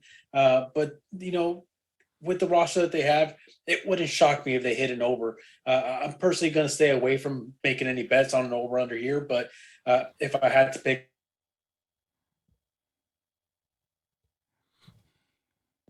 All right, that's our under-over show. We've hit all the teams in the NBA. So why don't you give me your 4 best bets from the Eastern Conference, 4 best bets for the Western Conference. Let's start on the Eastern side of things. What are your 4 best over-unders on the Eastern side of things? For the Eastern, actually, fans' perspective here, so don't ream on me. I know you white-collared hosts out there. For the East, I have the Hornets as an under. I have Detroit as an over, the Knicks as an under, and Atlanta as an under. Interesting. My 4 best bets on the Eastern side of things. I have Hawks over. I have Pacers over. I have Charlotte Hornets under, and I have the Chicago Bulls as an under. And for a 5th and final one, I have Washington Wizards as an over. All right, on the Western side of things, where are we going? Wow, you threw a bonus one in there. Yeah, I threw a bonus one in there. For the West, my 4, I have Houston under, Minnesota over, New Orleans over, and the Lakers over. All right, for me on the Western side of things, I'm going Houston under that 27.5. I then going with the Portland Trailblazers over 44.5. Los Angeles Clippers under 45.5. Denver Nuggets over 47.5. Jazz over 52.5. And the Los Angeles Lakers over 52.5. So a lot of bets on the Western side of things. All right, that's our NBA win total show with Achilles Reign. Be sure to like and subscribe to our YouTube channel on Greenlight Network so you don't miss any more of our NBA preview series. I'll be giving out our NBA champions, division, and conference winners on a new show later this week. Also, you don't want to miss our NFL recap and review. That comes back on Tuesday. A lot of NFL action. Interesting stuff that went down this Sunday. And our college football recap and review. We're going to do that right with Dynamite David right after I get off the call with Achilles Reign. It's going to be a fun day for my voice in the next 2 days. So like and subscribe. Don't miss any of our content on the Greenlight Network. Achilles, where can we find you? As always, if you want to criticize my picks, you can find me on Twitter at TD Achilles. Go ahead, let me have it. I can take it. All right, that's our show, and we're out.